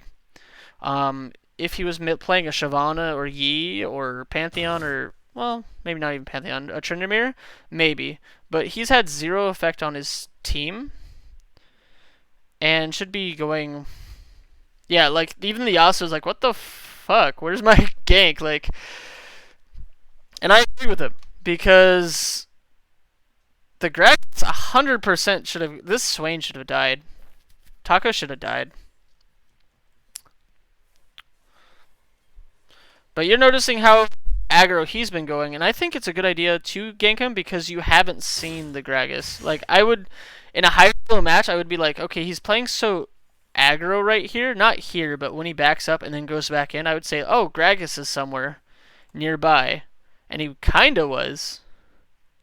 But, like, right here, when he goes in, I would have been like, Gragas is sitting right here. And that's where Gragas should have been. And I think he kind of knows that. But, like, a delayed knowing that.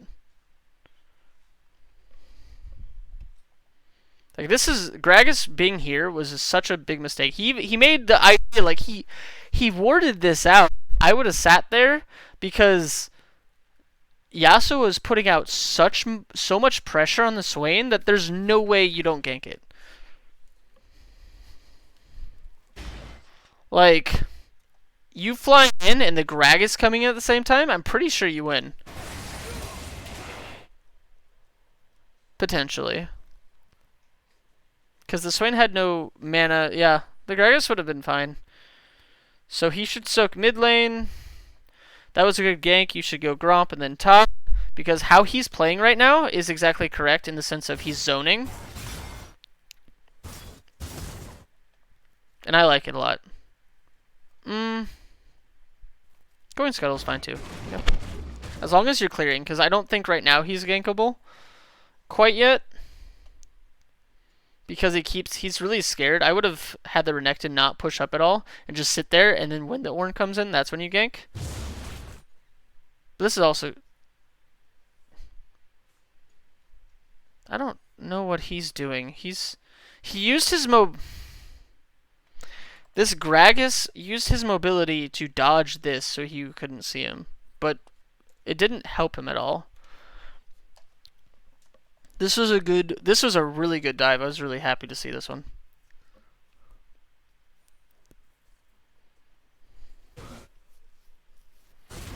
I just like that you had zero.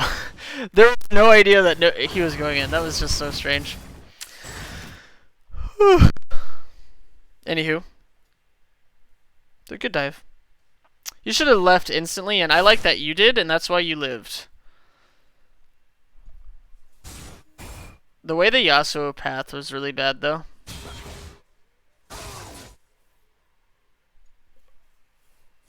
Yeah. Oh, you saw him anyways, so he just E'd for no reason? Oh, fucking dumbass. Just kidding. I wouldn't say dumbass. I wouldn't. I'm trying to get that stupid shit out of my vocabulary. But, E'ing away was not helpful. This Gragas isn't doing anything other than playing reactive, and it's what I think you had a huge problem at, and you've started being more of a playmaker. Reactive jungling is not how you win games on jungling at all. You try to bait him here to pull a tower with all. I didn't really it's at this point you're like making Swain waste all this time. Like I think you already saw what I said about what he should be doing.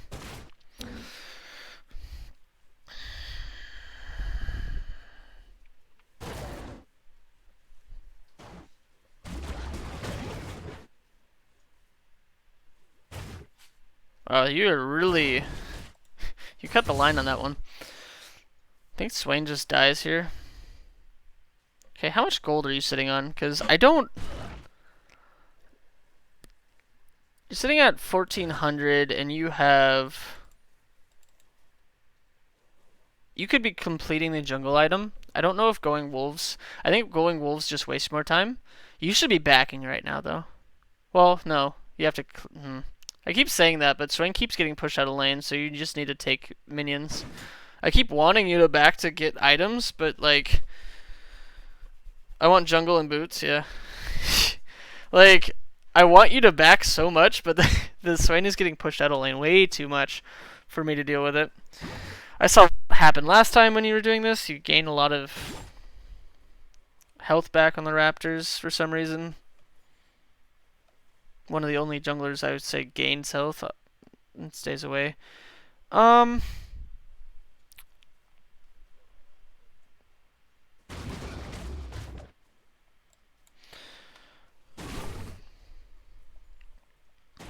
I think doing so much of this... I go mid a lot this game. Yeah, I know.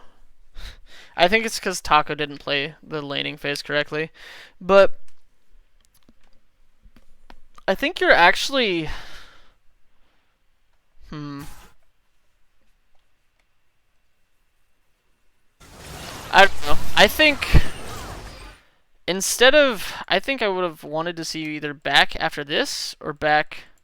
That's weird. Back after... this, because you've been able to pick up some items and been able to just get stronger as a champion because of the new items. And then yeah, we're greedy, but it's also because of your bot lane. But I don't like people sitting on more than 1,500 gold, and you're sitting at 2,000.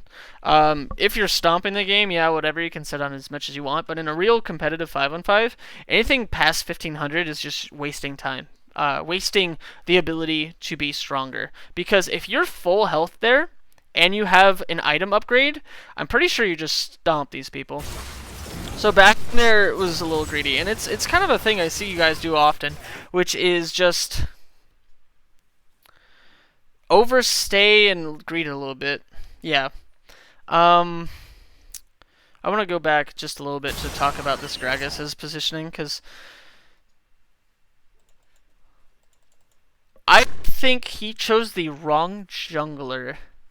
Because the way he's playing this game, I would put him on a Master Yi. I would put him on a Tryndamere. I would put him on a Shyvana. Like... his mechanics are fine, but he's not playing the champion correctly. In the sense of his pathing is just very strange. He keeps farming a lot, but he's under your CS count, which I know is inflated because of how much you've taken mid stuff, but he's not making any plays. And he's just reactively jungling, which is not something you want to really ever see.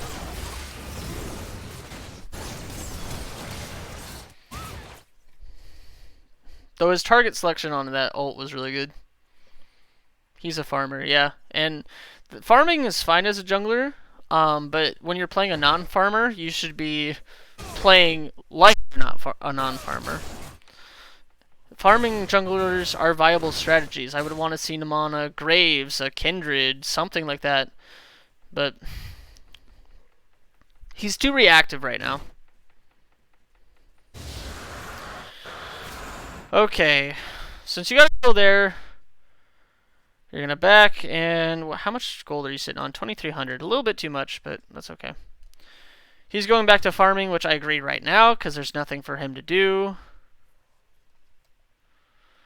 Let's see where you want to go. And I think where you would want to go is... I think Top's about to kill him. No, he's not. He's going to get really close and then kill him. So Top's about to back, so there's no point in going back, going top right now. Red buff is up. I would go straight to your red buff, potentially. And then maybe gank mid.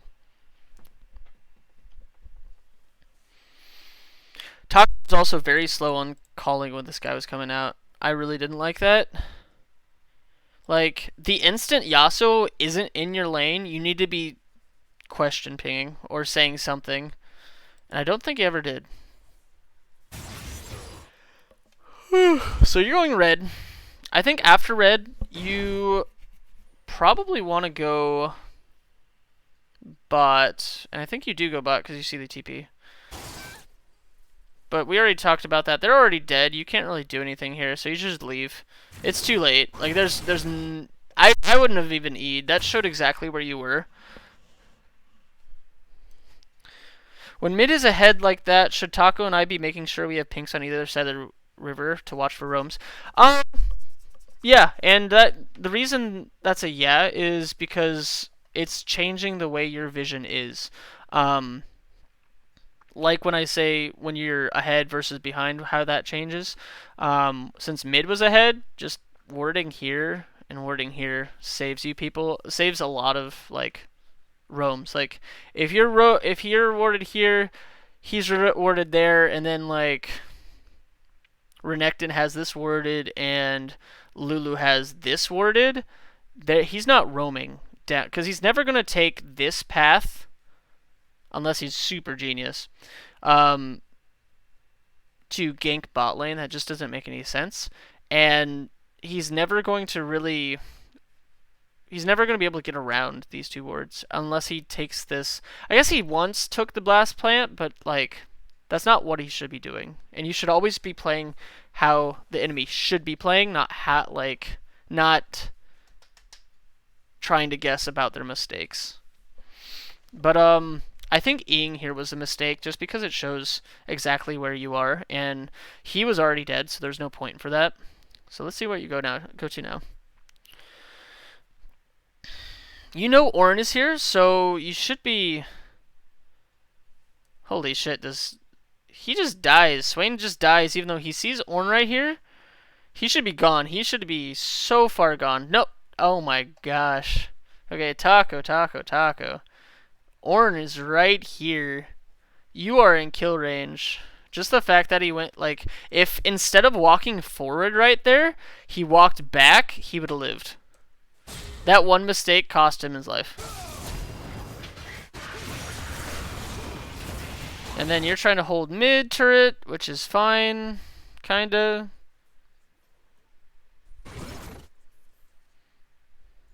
Yeah, that's fine. Not mid turret, bot turret. But, I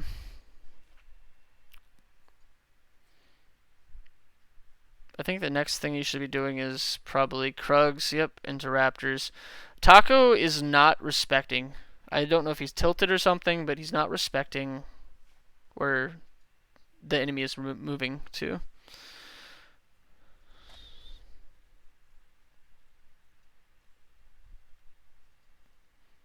I like that see, this is the one time. Yeah, you're just bouncing between waves. Yeah, I agree. This is the one time I think that Gragas makes a good call in how to gank, and he should have been doing this entire game for multiple lanes. His mid lane and his bot lane. I don't know if the top is necessary, but just the fact that he gets a kill here is really good. But we already talked about this, where they just don't even Oh, not they didn't get a kill. I don't know how they messed that one up. Oh no, they do get a kill. It's just really delayed because clever was weird. Okay, you're backing. How much are you backing on? 800. I don't think you need to back. I don't know why you were even backing. That was strange miss, but it's fine. If you had missed that, Yasuo dies. And like I said, I think the Zion Rakan should have turned on the Jinx. And then the Taco just starts autoing this. He sees this, and he just autos this, and then he doesn't even take it.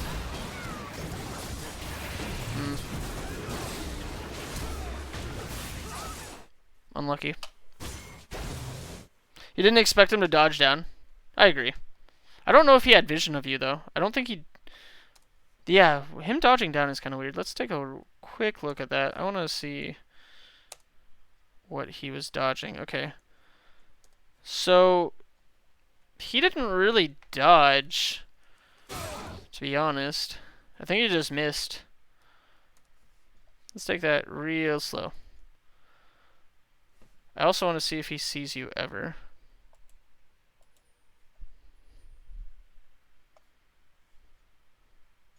So he sits there for a second. He has no idea where you are. He's just sitting there. He moves up. Oh, he does see you for a second. Okay. And then... Yeah, that was a delayed reaction time on you. He did see you. But...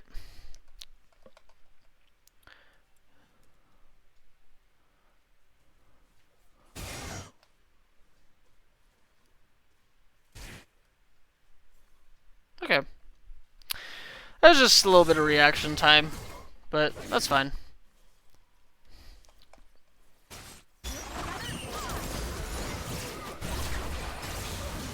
The fact that Xayah died with heal and flash up is crazy to me. If she had flashed this way and healed, she would have stunned all of you and been able to get out. That's very weird. And I agree with you. Swapping to Xayah was a good idea.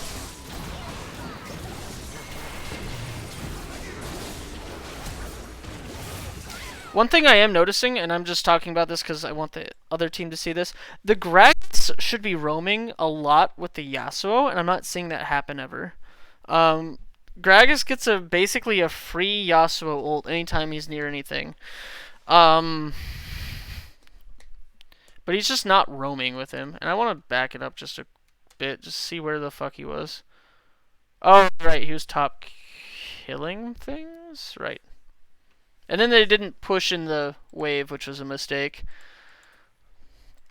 But I think the Gragas needs to be roaming with the Yasuo more. Because these Fiestas are better for you guys because of the Swain and the Jinx and the Zac. So if it's just a messy team fight, you guys do a lot better.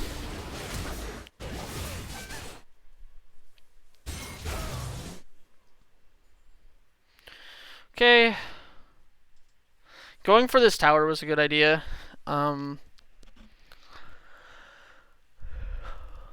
Unfortunate it didn't work out. I just love that he's fucking ults.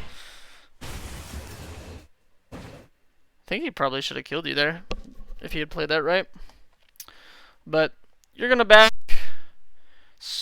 Taco is just super fucking greedy here. Like, he sees him, and then he just starts messing with him. Like, right here, this is unacceptable. Like, I don't like what he's doing. He knows the bot lane is coming, and he just starts fucking around with it. I think love calls for this. I'm not sure, though. But, like, they just start going for it, and... I don't know, it just seems so unnecessary. You're going straight bot because there's a lot of action. However, I disagree with that call a lot, and I think you figured that out real quick.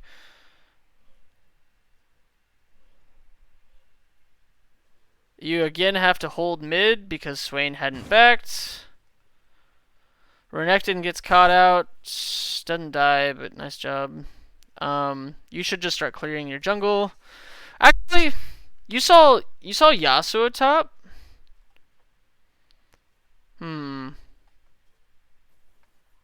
I think you should have pushed this wave in.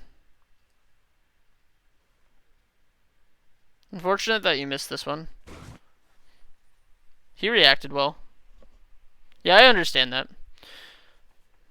I think the Ornn reacted really well to your engage. But now that he's moved on and there's no...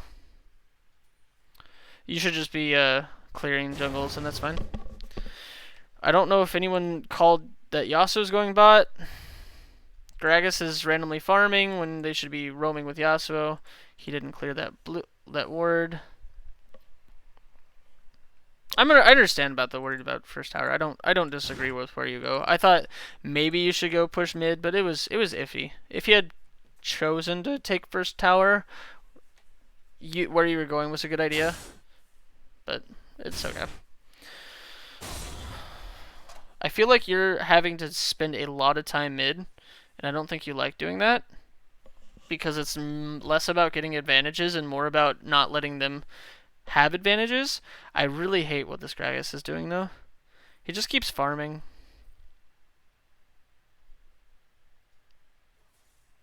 I don't really know where you guys were roaming to. Oh, I guess to save bot tower. That's fine. Yeah, that was a good idea. But since you're basically just playing catch up with a lot of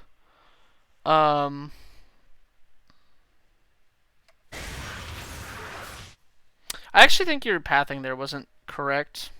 Like, yeah, you were picking that up. Let's see. No, your pathing was correct. He just, for some reason, doesn't respect just getting engaged on. I don't think this Gragas is playing well. I think he's just capitalizing on mistakes that are way too obvious to be capitalized on. I think the Lulu could have potentially slowed the Gragas there. Let's see.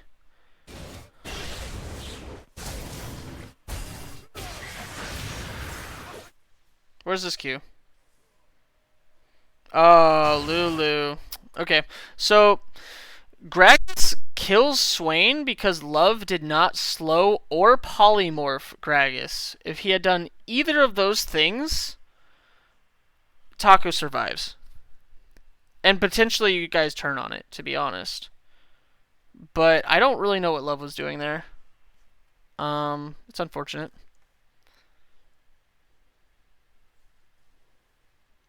It looks like Love is trying to get something done mid. I agree with what you're doing right now of just clearing, because hypothetically you shouldn't have to... You get so many lane minions, holy crap. Yeah. I agree. I think Love misplayed that pretty hard. This guy's misplaying things pretty hard.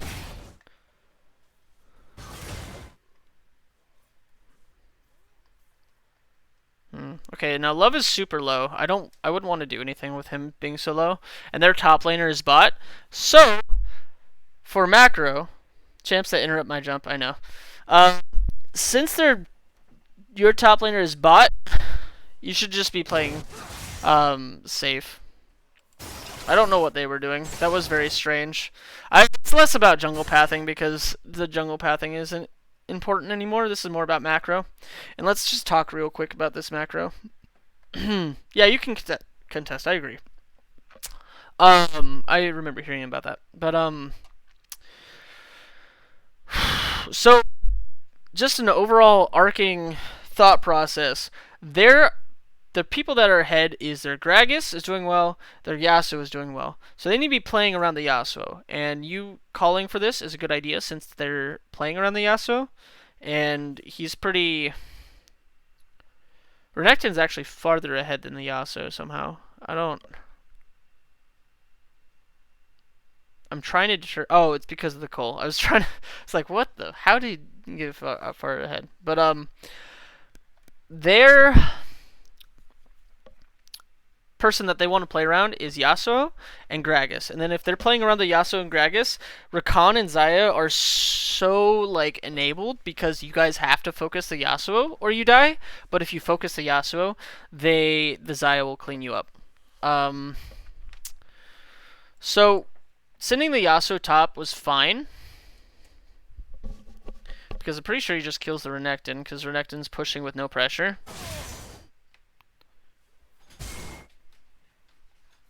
I don't know. He blows his flash for no reason. Yeah. Okay, so let's just go back here. Love just gets taken out for no reason. The heal comes out before Love, after Love dies. After that, you can't contest. And I think you guys realized that too late. There was a lot of time between Love dying and you guys going in. So Love dies right there. And Jinx is dying right there. And you should know that. This Ornn is a tank. He's getting shit on by Clever, but at this point you've lost 2 members and their entire team is full health. So the fact that both of you decided to go in was really bad. Because it kills... Swain shouldn't have been trying to dodge left or right. He should be leaving. So I don't like that he was dodging. You're out, he dies. So this game is in the enemy's hands. Like, they can take Drake, which I think they should send... I don't like this call. Okay, whoever made this call on their team, Ornn stay there was really bad. It gets him killed for no reason.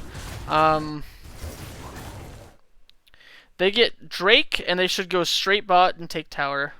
Because they're all full health. So let's see what they do.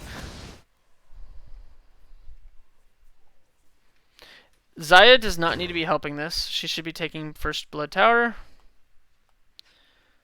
Gragas is picking up mid turret. That's fine. Yeah, their macro up to this point was okay. The jungle pathing was just really bad, but on the enemy team. But they need to be picking up things. The fact that she's not using her Q to... Yeah, there we go. I was like, you need to be pushing this wave, because just taking this turret is important.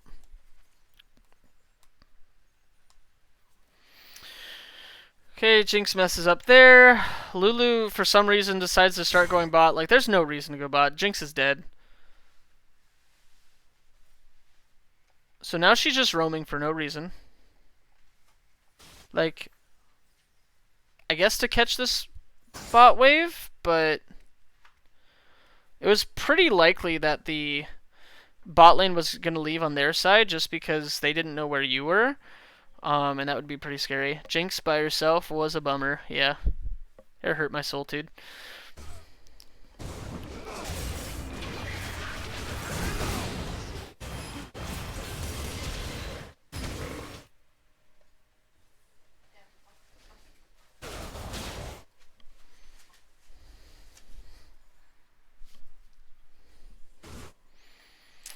Okay, well, you get a catch for some reason. Not for some reason. You made a really good call there by ganking. I would the fact that you ganked again, I would just have left, like... And the reason you even feel confident on ganking is because this guy has been on the back foot the entire game. He's not making proactive calls, he's making reactive calls. Or not calls, just where he should be is not where he is until 5 seconds after. Like, and if he was on point with knowing when and where you were about to gank from, and like just the thought process of why you're ganking mid, this game would have been over just because if he was there consistently, you guys die. Like, the Yasuo is so far ahead that a double Yasuo knock-up ult would have just wrecked you. Because Taco is pretty far behind right now.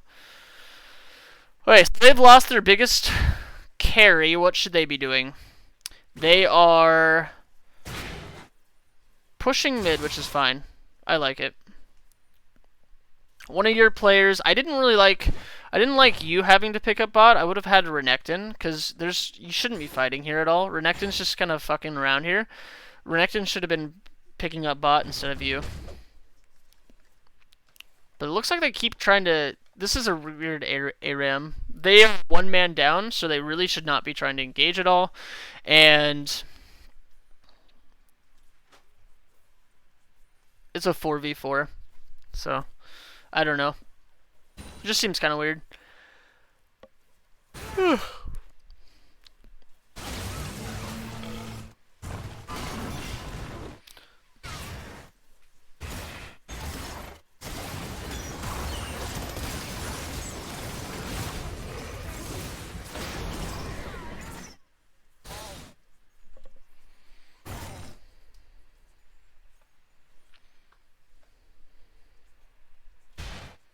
They don't know, but it was still a 4v4. I don't think they should have engaged there.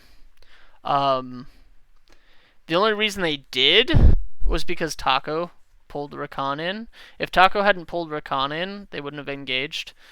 And the reason they shouldn't really engage is because they should be playing around the Yasuo.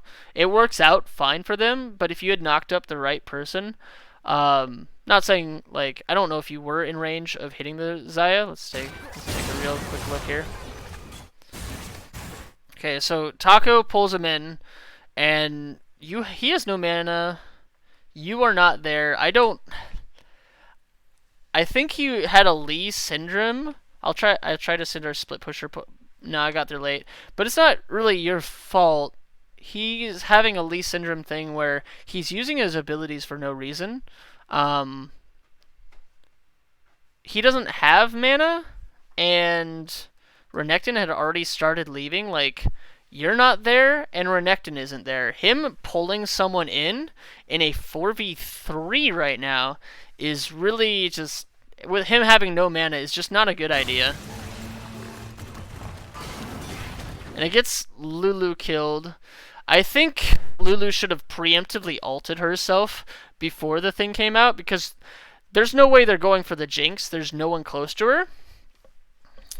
So she should have just preemptively ulted, I think. Plus, she died with Flash and Exhaust up, so her dying there was more her own fault than anyone else's. She could have moved right. She could have flashed down. She could have flashed this way. But I think you were in range of the Xayah, but...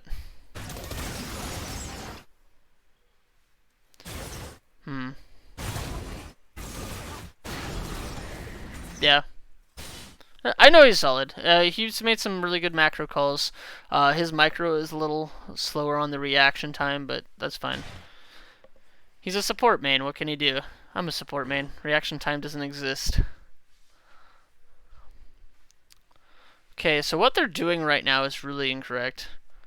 Xayah, you guys are dead. They should have just been pushing this tower, and I think they do eventually, but like, what they should have done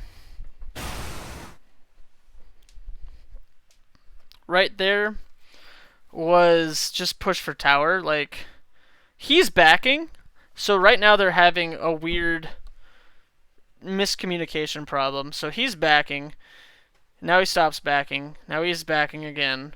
They're going for this. If they want to go for this, they should go as 5 because their advantage is numbers, not health.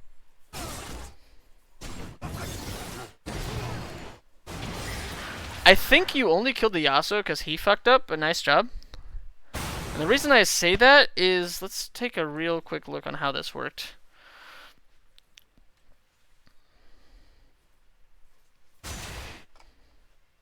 Okay, they don't have any vision of you, I don't think. They do not. He shouldn't be, as someone going against Zac, he shouldn't be there. He should be hitting the tower from this side.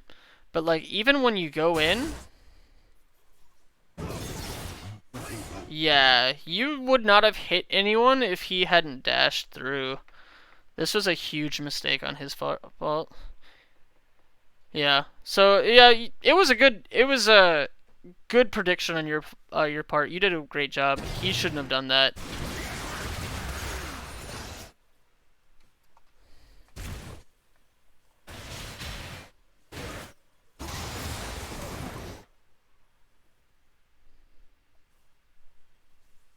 Yeah. They didn't make a call as a team, so therefore they just they lose a lot.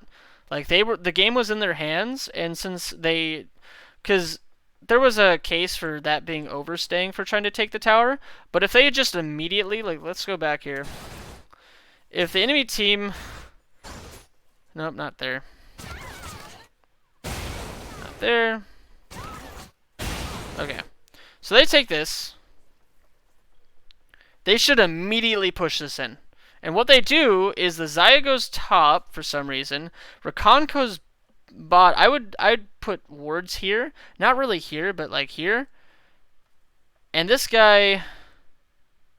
Let's see, does he have a ward up? I don't know if this ward was good. He should have put it right here because this ward right here is not helpful. They have a Gragas, they have a Yasuo. What is this seeing that a ward here wouldn't see better? But they just kind of fuck around for a little bit. So they were just... She's wanting to go back right now. And I talked to the guy, the mid Super Hokage, on who was calling shots. It sounds like the support was calling shots, but it was not in a communicative way or cohesive way. He was backing. She wants to back. Like, so bad she wants to back. She's 10-3. How much gold is she sitting on? 1,100? And she has a Zeal item with a BF sword. She probably... Autopilot says put wards in bushes. Yeah, and he could have put the ward right here. Like, that would have been fine to put it right here. But they kind of call and don't call for the tower, like comparatively to how you guys in this game, where not even in this game, but take this tower where you guys are as a unit talking, hey, should we do this? Yeah, we should do that. Like, you're communicating and you're playing as a team comparatively to what these guys are doing, which is not playing as a team. If Xayah had if they had originally hitting this fucking tower, this tower goes down and this guy doesn't die. And then this guy doesn't die. And then this guy, like, he was back this whole time and then he didn't even finish his back, so what did he do? He just wasted his own time for not backing and then also wasn't there for his team. If he had been there to interrupt your knockup, he could have interrupted it and you guys could have potentially turned on you. There's a lot of things they could have done. They didn't play as a team, though.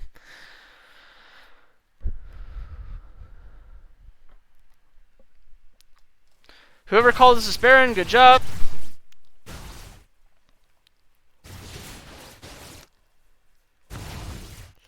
The reason I think it's a good job because I do not like taking risks when I'm ahead, but you guys are not the ones that are ahead. So since you're called for this and they had died previously, this was a good call. This is a really, really good call.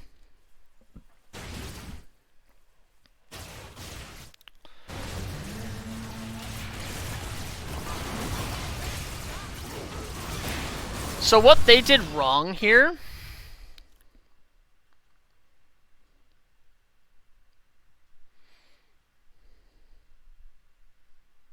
What they did wrong here is they did not have their entire team. So Rakan they could have stopped you? Yeah, could have, but it's hard to stop a smite since the only thing that stops it is technically a silence, and they didn't have any silences. They could have kind of positioned you out of the wall, out of the Baron pit, but that would have been pretty hard to do. What they should have done is just had their jungler do a 50-50. I think that would have been the smartest thing. So what they're doing instead is Rakan goes in. Awesome, he charms everybody. Where is his damage? There's 1 and there's 2. So, him going in, him calling to do this, fucks up a lot of things. Thankfully he's Rakan, so he got out, but like, I think the Gragas should have just gone in and tried to smite fight it. He didn't even actually have to die. I'm pretty sure Blast Cone was up. Yeah, okay, so Blast Cone was up. What he should have done is tried to smite it. Well, no, he jumped in, ults you guys out, if possible, tries to smite it. If he doesn't smite it, and he doesn't get the smite, he should just E instantly backwards, and no one dies on his team.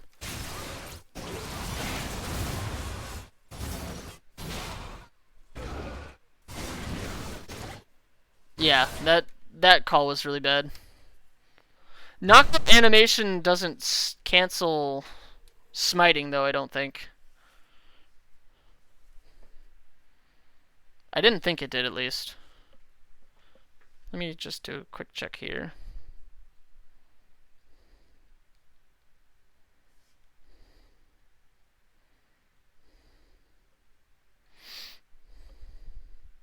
I'll move away from the sound.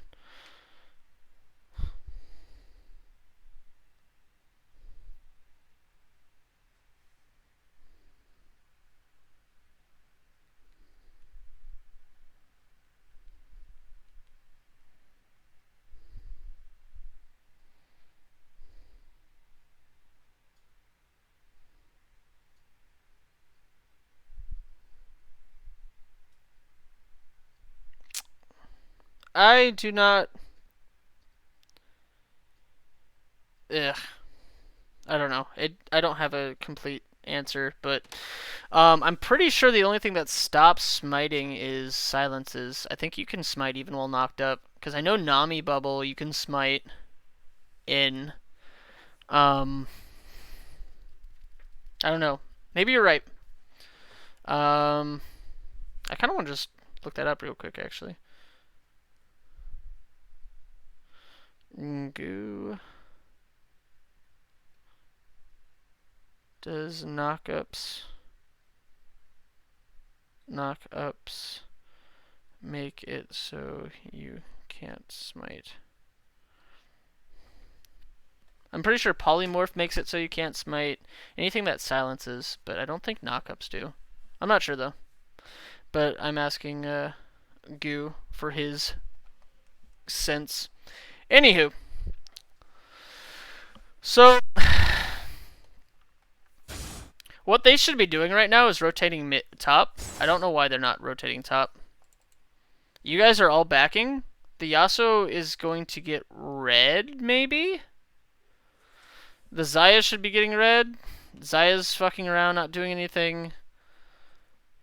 As a team, they knew you guys were backing. I would have forced top, killed Renekton. I think he might kill Renekton anyways. No, he doesn't.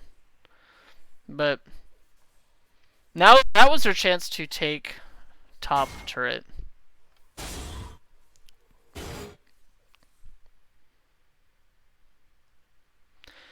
But they're... I think Xayah Rakan could have stayed mid to clear a bit, but someone on your team needed to deal with bot lane and no one dealt with it. I know it's pushing back now, but that was their chance to...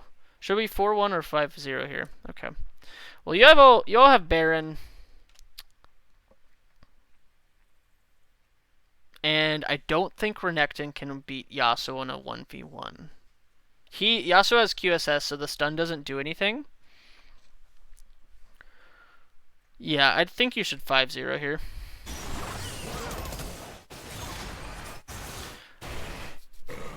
This Rakan is going way too hard on the Jinx, and it doesn't work at all. And it kills the Xayah. So this call right here was really bad. Is pulling who out? Pulling him out better for a 4v4? Is pulling Yasuo out better for a 4v4? I do not think so, because their entire team wants to team fight more than your guys's. And technically, they have so much peel for their Xayah that they'd probably just wreck you. As long as they have Ornn and Gragas in front, they most likely just wreck you. I don't know what that ult was though. Like right this. Let's just slow this down a real quick second.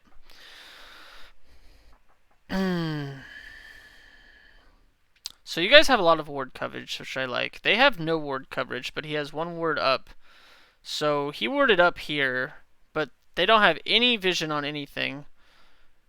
So right here, that ult was terrible. This ult is terrible. You guys, they cannot fight, so they should be leaving. Their front line leaves their back line completely.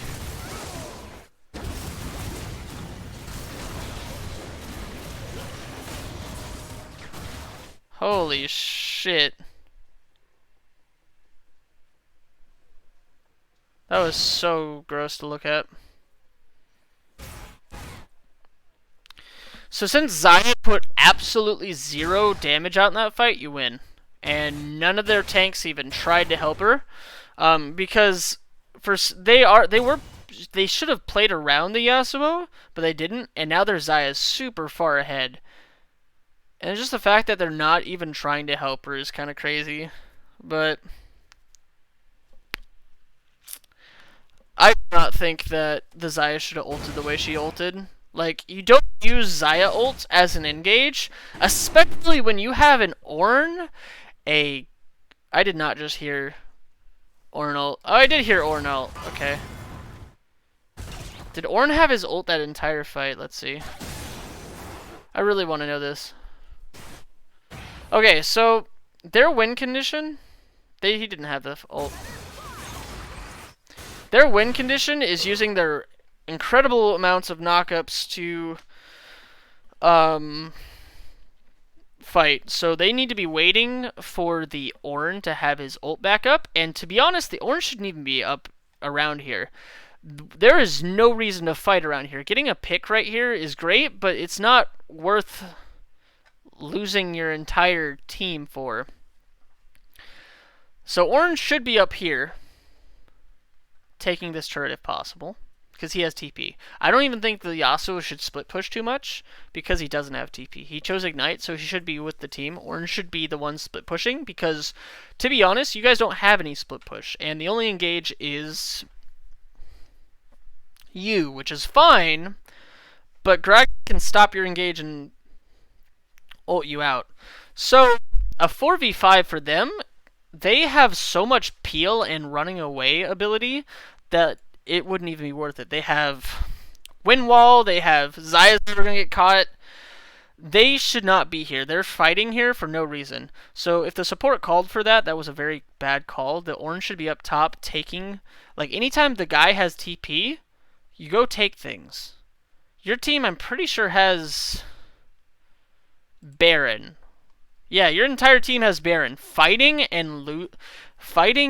a team that has Baron, unless it's a good fight, is going to make you guys lose, make the team lose even more. So their entire front line was just like, fuck this person in particular, and just left her.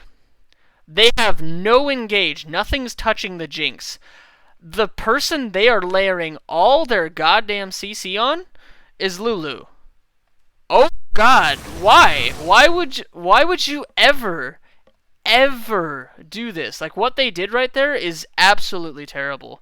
They tunneled the behind AD carry. Well, they tunneled her, but they didn't even hit her. Like, the only person they've touched this entire fight is Lulu. No one is touching Jinx. Like, they just hit her at the last second with one single Q, but like, not a single person touched Jinx. This call on your guys is, I don't know what he's doing. That was kind of BM. Renekton should not be farming. He should be wrapping around to take this turret.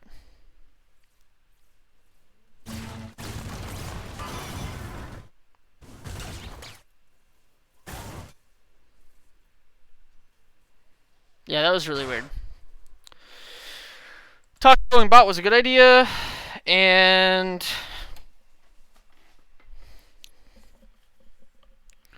yeah, I don't know why they tunneled so hard on Lulu. It wasn't even tunneling on the AD carry. Like, they already fucked up hitting the AD carry. They only hit Lulu. So hitting a support champion, like if Lulu was Brand or Zyra or Vel'Koz, okay, I can see doing that. It's just Lulu was the worst. Lulu was the absolute worst person they could have tunneled on. Every other person on your team is more worth trying to take down. So they should be putting their TP user up. Let's see, when's Baron up? It's not even up for a while. Ornn should be walking instantly. I was gonna say top, but I think Xayah was going top is better. Getting more CC. She needs to take that wave, though, and instantly run back, because you guys have Baron. You're pushing things. So let's see, do they just give this up? Yeah, they do. Xayah is farming Krugs. Hmm.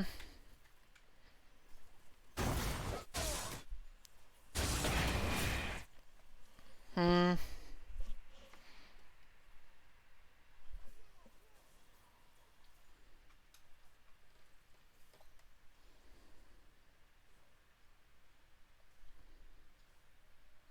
Okay, them rotating to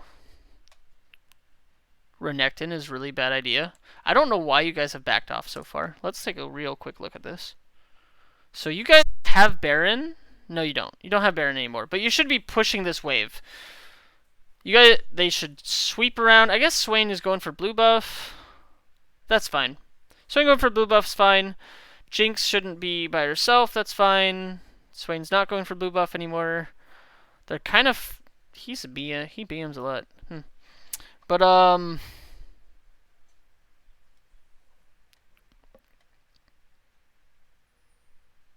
so they have zero vision of where your entire team is. He doesn't have any wards out unless these are all his... No. One ward. I don't know where this guy's warding, but it's not effective. So you three... I don't know. They're pushing mid lane. They have zero clue where you guys are. Ornn just kind of walks into between you guys. It's a trap, but at the same time, it's not a trap that should ever be. Yasuo shouldn't have been that close. Yasuo died with flash. That was... Okay, so that was a good catch on your part, but after the knockup, he should have instantly been able to flash away. He even had QSS and somehow didn't flash that. So you whiffed your knockup. What exactly hit him? So you go in. No, you don't whiff your knockup. You hit him. You got him. Oh, you want to know what he whiffed? He used his QSS instantly. And then got immediately stunned. Okay, that's what happened. No, Ornn? Oh, okay. No, on Ornn. Okay, get you. So, Yasuo used his QSS, but didn't try to flash instantly. There was a millisecond there where if he was spamming his QSS and flash, he gets over to this area, and he doesn't die. There's no way you guys chase him this far. But the fact that the Yasuo gets picked up right here, and this ult, like, if the Gragas ult's here, and Yasuo is here, you guys lose. You straight up lose this fight. I'm pretty sure. But you've killed Yasuo, and they're still trying to go in.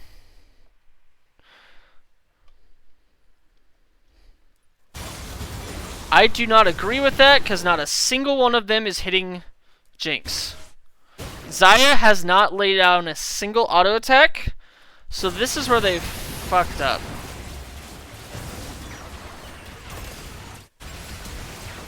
Yeah, okay, so that team fight was on this. Okay. Let's see real quick what happens here. At this point, you should just, anytime Xayah, if you can catch either Xayah or Yasuo like you did, that's their team fight. They have a lot of frontline. You guys have a lot of frontline too, but I have a bruiser frontliner. They don't have a bruiser frontliner. Their Gragas built full... I guess he has runic echoes. Built full tank. He's full tank. And Rakan doesn't deal damage. Also, I think Rakan should have gone Zeke's. Not Zeke's, Ardent Sensor. Or Shirelia's. Something. But Now we tank tower without minions for 10 seconds. That's our win. Can keep trying to catch Zaya. And their win condition is putting literally all they have to do is put a frontliner in front of them. So you hit this knockup. This Yasuo's reaction speed wasn't good enough here. He should have seen this coming and instantly flashed. Like, this is not hard to flash. Knight's Vow, I don't really like Knight's Vow too much on Rakan, just because he's not a tank, and healing up and taking damage from his AD carry is not that good, just because he's just gonna die squishy. But this right here, the Yasuo should not have been hit by. He is greedy with his flash, so he doesn't flash here. If he this was great, good on you, but like if he had flashed that instantly, this would have turned out terrible for you guys, I think. If he flashed instantly there,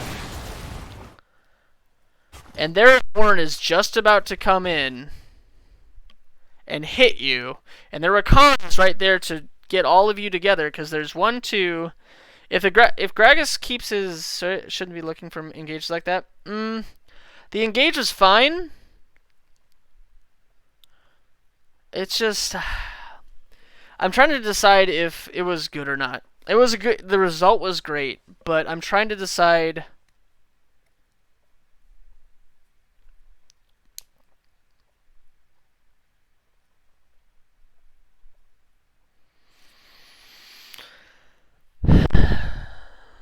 That's a very 50-50 play.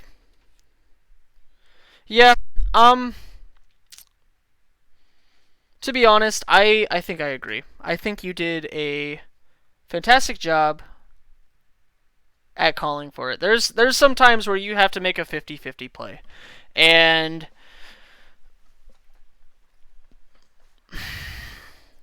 I don't think that if you try to make the same play in a plat game, that it works out. I think it kills your entire team. That's what I'm thinking. But instead of engaging there, I would have had... Someone needed to catch mid, so I think this was a bad call initially. Like, the engage was fine, but there's someone should have been catching mid, but...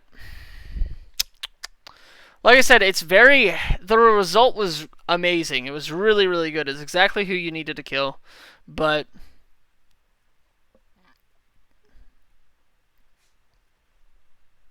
I just can't tell if it's something I'd ever recommend. That's what I'm having issues with. But I think it worked out great, and I think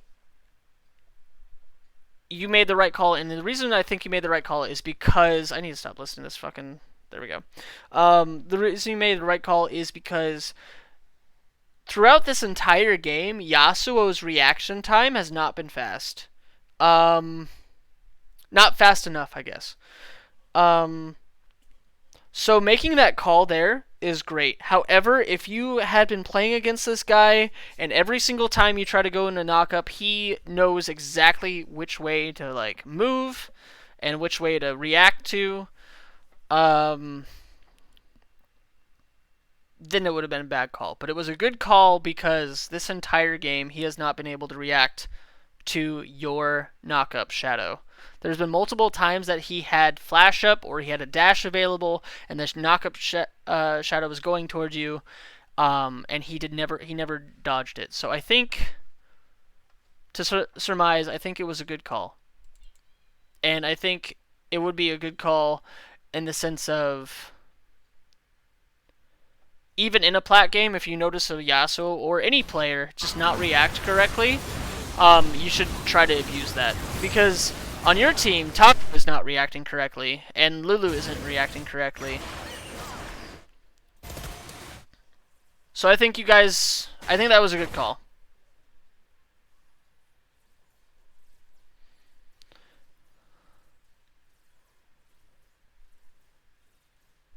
Yeah.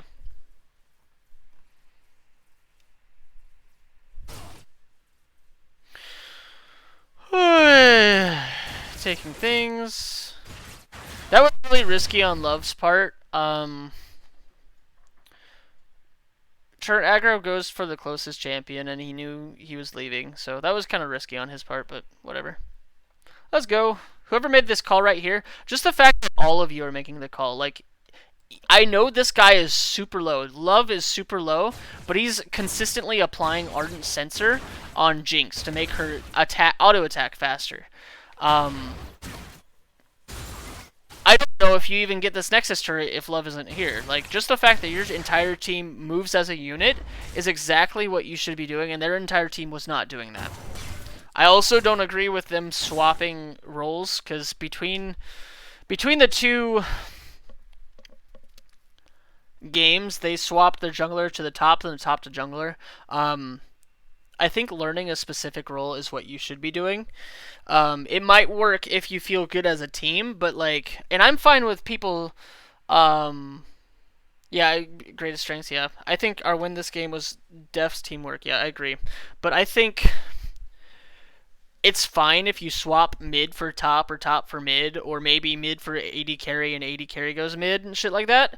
But I do not think you should ever swap your jungler for a laner, just because your team's dynamic revolves around how they work with that specific jungler. And I think them swapping kind of messed them up in the sense.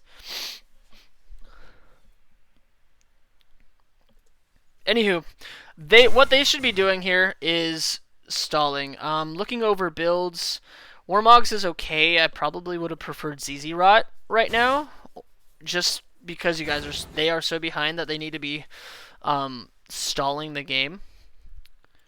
Because they need to have Yasuo's power spike. They do not want to fight until he has a Guardian Angel. Because he is such... Him and Xayah need to have Guardian Angel, because if they ever get popped, they lose the team fight.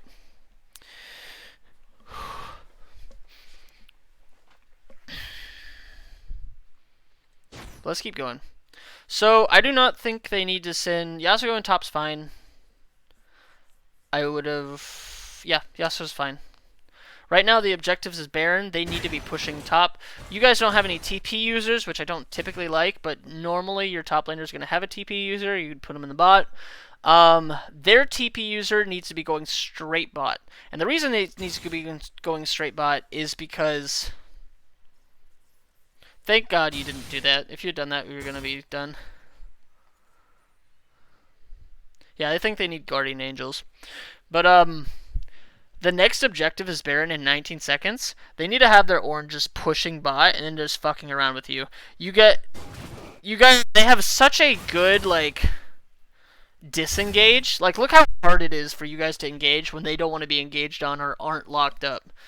So the orange should be going straight bot for the Baron for the Baron play. So orange bot is just doing this. Like, it's looking like they want to engage, but like, look how far back the Xayah is consistently playing.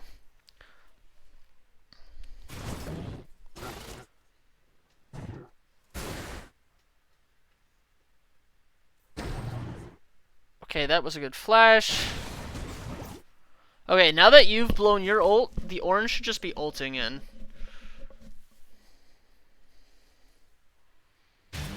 Okay, he's ulting in. Okay, so the thing he made a mistake on was this right here. Hitting these two is not as important as hitting Jinx. If you kill Jinx, they win the game.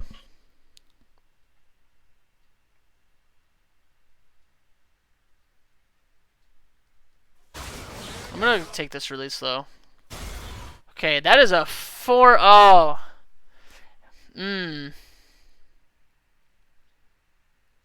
Okay, so the Yasuo messed this up. And how did Yasuo mess this up? And this is gonna sound so sad, because it was just a half a second difference. So watch this right here. We're just gonna slow it down real quick. Speed up. Okay, Ornn ult. Okay, so Ornn ult gets gets these two people knocked up. And he ults right there. But everyone was slowed. He needed to wait for Rakan to get in there and knock up and then ult. At that point, Xayah would have been from here, right here, to here and putting massive damage down. That right there is their entire game. Like that, not entire game, but that right there cost them a game.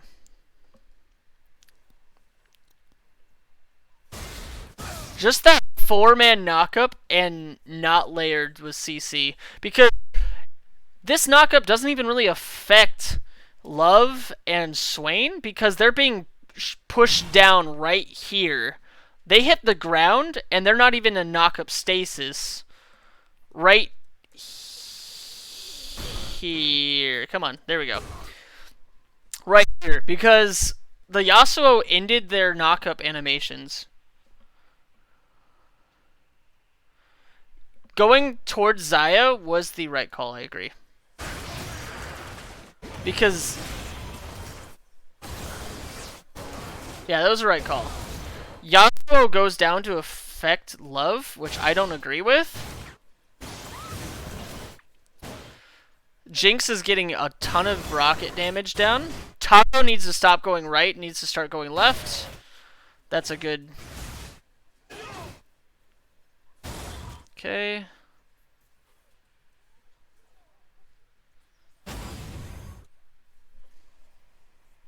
I think jumping towards the Xayah was the right call.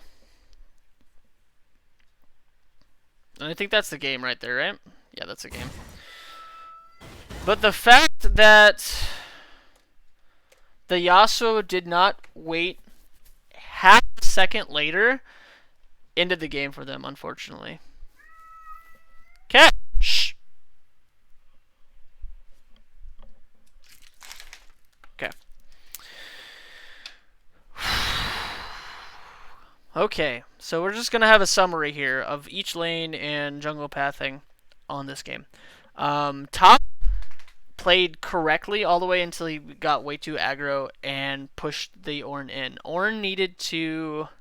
I think the Ornn played fine. The Ornn could have built a little better. I don't like the Warmog's second item, but I think he played fine.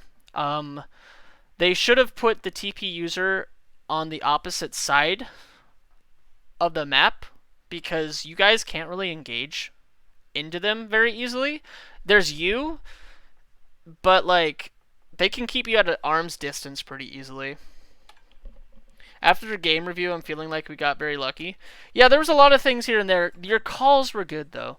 And the fact that even if they weren't like super great, the fact that you played as a team comparatively to this team, they did not play as a team. So that's what cost them the game. They were not coordinated. They weren't cohesive. I don't know if they practiced together. But the Ornn should have been on the bot side, or Ornn should always be on the opposite side of where the objective is because he has TP up. For jungle pathing, the Gragas played like a farmer. If he was going to play like a farmer, he should have played a farming carry jungler. Because if this is a Master Yi, or if this is a Shyvana, or if this is a Graves, or this is a Kindred, there might be a different game here. They don't need the knockup with the since they have Ornn and they have Rakan. They have so many knockup options for the Yasuo. He doesn't need it. The damage wasn't moving like they would land it, etc. Yeah. They had engage comp, but their damages were Xayah and Yasuo. I think they needed a third bruiser style damage, and they didn't have that, which really cost them the team fight here. I don't think they scale better than you. Even after that, like their drafting wasn't correct. I would not have drafted Gragas, basically. Even Sejuani, I think, would have been more damage. But, like, I wouldn't have gone a tank jungler at all. You already have a tank and Ornn. Maybe a bruiser jungler that does damage as well. Like, Zen would have been fine. I think Graves is tanky enough. Kindred has an invulnerability. There's so much... Yeah, and they're all AD. You're right, all AD. So you just got to build armor. Didn't have to care about any AP. Um, Mid lane, the Yasuo played that incredibly well with how he was laning. I think that he should have potentially uh, had his team play around him more. I was told after the game that the support was calling for things, and then that might just be a macro thing that the support needs to learn is when there's a carry on your team, you need to play around that carry. Xayah didn't get fed until much later, so at the time that Yasuo was the one that was carrying, he needed to be they needed to be playing around him. Gragas and Yasuo should have been roaming because if they're playing Gragas with Yasuo, they have a free knockup with his body slam and his ult. So they should just be roaming around affecting other lanes. If they just annihilate bot lane, you're in trouble. Because Renekton beating Ornn is just kind of expected. It looks like Renekton almost flame Horizon's Ornn, but I just think that they had a clear win condition that they didn't go for. And yeah, tower diving everywhere. Like Yasuo, Gragas, they just people have just been getting tower dove constantly and not been able to do anything. Bot lane, I think they played fine. I think they ignored their Xayah too much. Their Xayah seemed to be really their Xayah was really strong this game. She was ahead in CS and ahead in kills for a very long time. There was no peel for her with an Ornn, a Gragas, and a Rakan. I understand their thought process of engaging, but you have three forms of engage. You can leave one person back to peel for her. There was never a time where I was like, oh look, the Xayah is getting peeled by someone. That never happened. The Rakan was forward, the Ornn was forward, and the Gragas was forward, and the Yasuo was forward. And their backline was one person. It was a back person, and you just jumped on them with Swain. Because even though Swain was super far behind, it doesn't matter. It's a Zac and it's a Swain against a 80 carry by themselves. They're never going to survive that. So they needed to play around their Xayah a little bit better as well. Because their win condition is keep Yasuo and keep Xayah alive. They also 100% needed a Guardian Angel. They never finished that. The Yasuo even finished the QSS into Mercurial instead of finishing the Guardian Angel, which he was already starting to have with the stopwatch.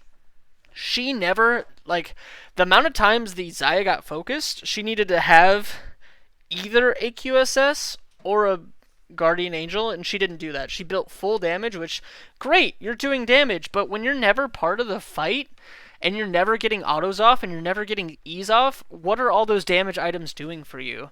Nothing. So if you're not ever able to be part of the fight because you're getting just focused and just instantly blown up, get a Guardian Angel, get some lifesteal, get QSS. She had nothing that survived. Her build says, I'm ahead. I'm going to carry. But the way the game was going, she needed some sort of defensive item. Lifesteal, QSS, Guardian Angel. Any of these things would have been a good idea. For builds, Swain built fine, you built fine, Renekton built fine. I think Jinx did fine. She was even building a Last Whisper because of the amount of tanks they had. Yeah, I think your guys' builds were fine. I think their builds had needed a little bit of work. Because I don't know why, but the Gragas built Spirit Visage when I think the damage that was coming out was more Jinx than Swain. Yeah, if her team played properly, she wouldn't have needed the defensive items. I agree. But the team wasn't playing properly, and that's someone might be shot calling on her team, which it sounds like there was support, but even if the support's not shot calling properly, and you've just noticed that you're dying a lot, it's still up to that person to build.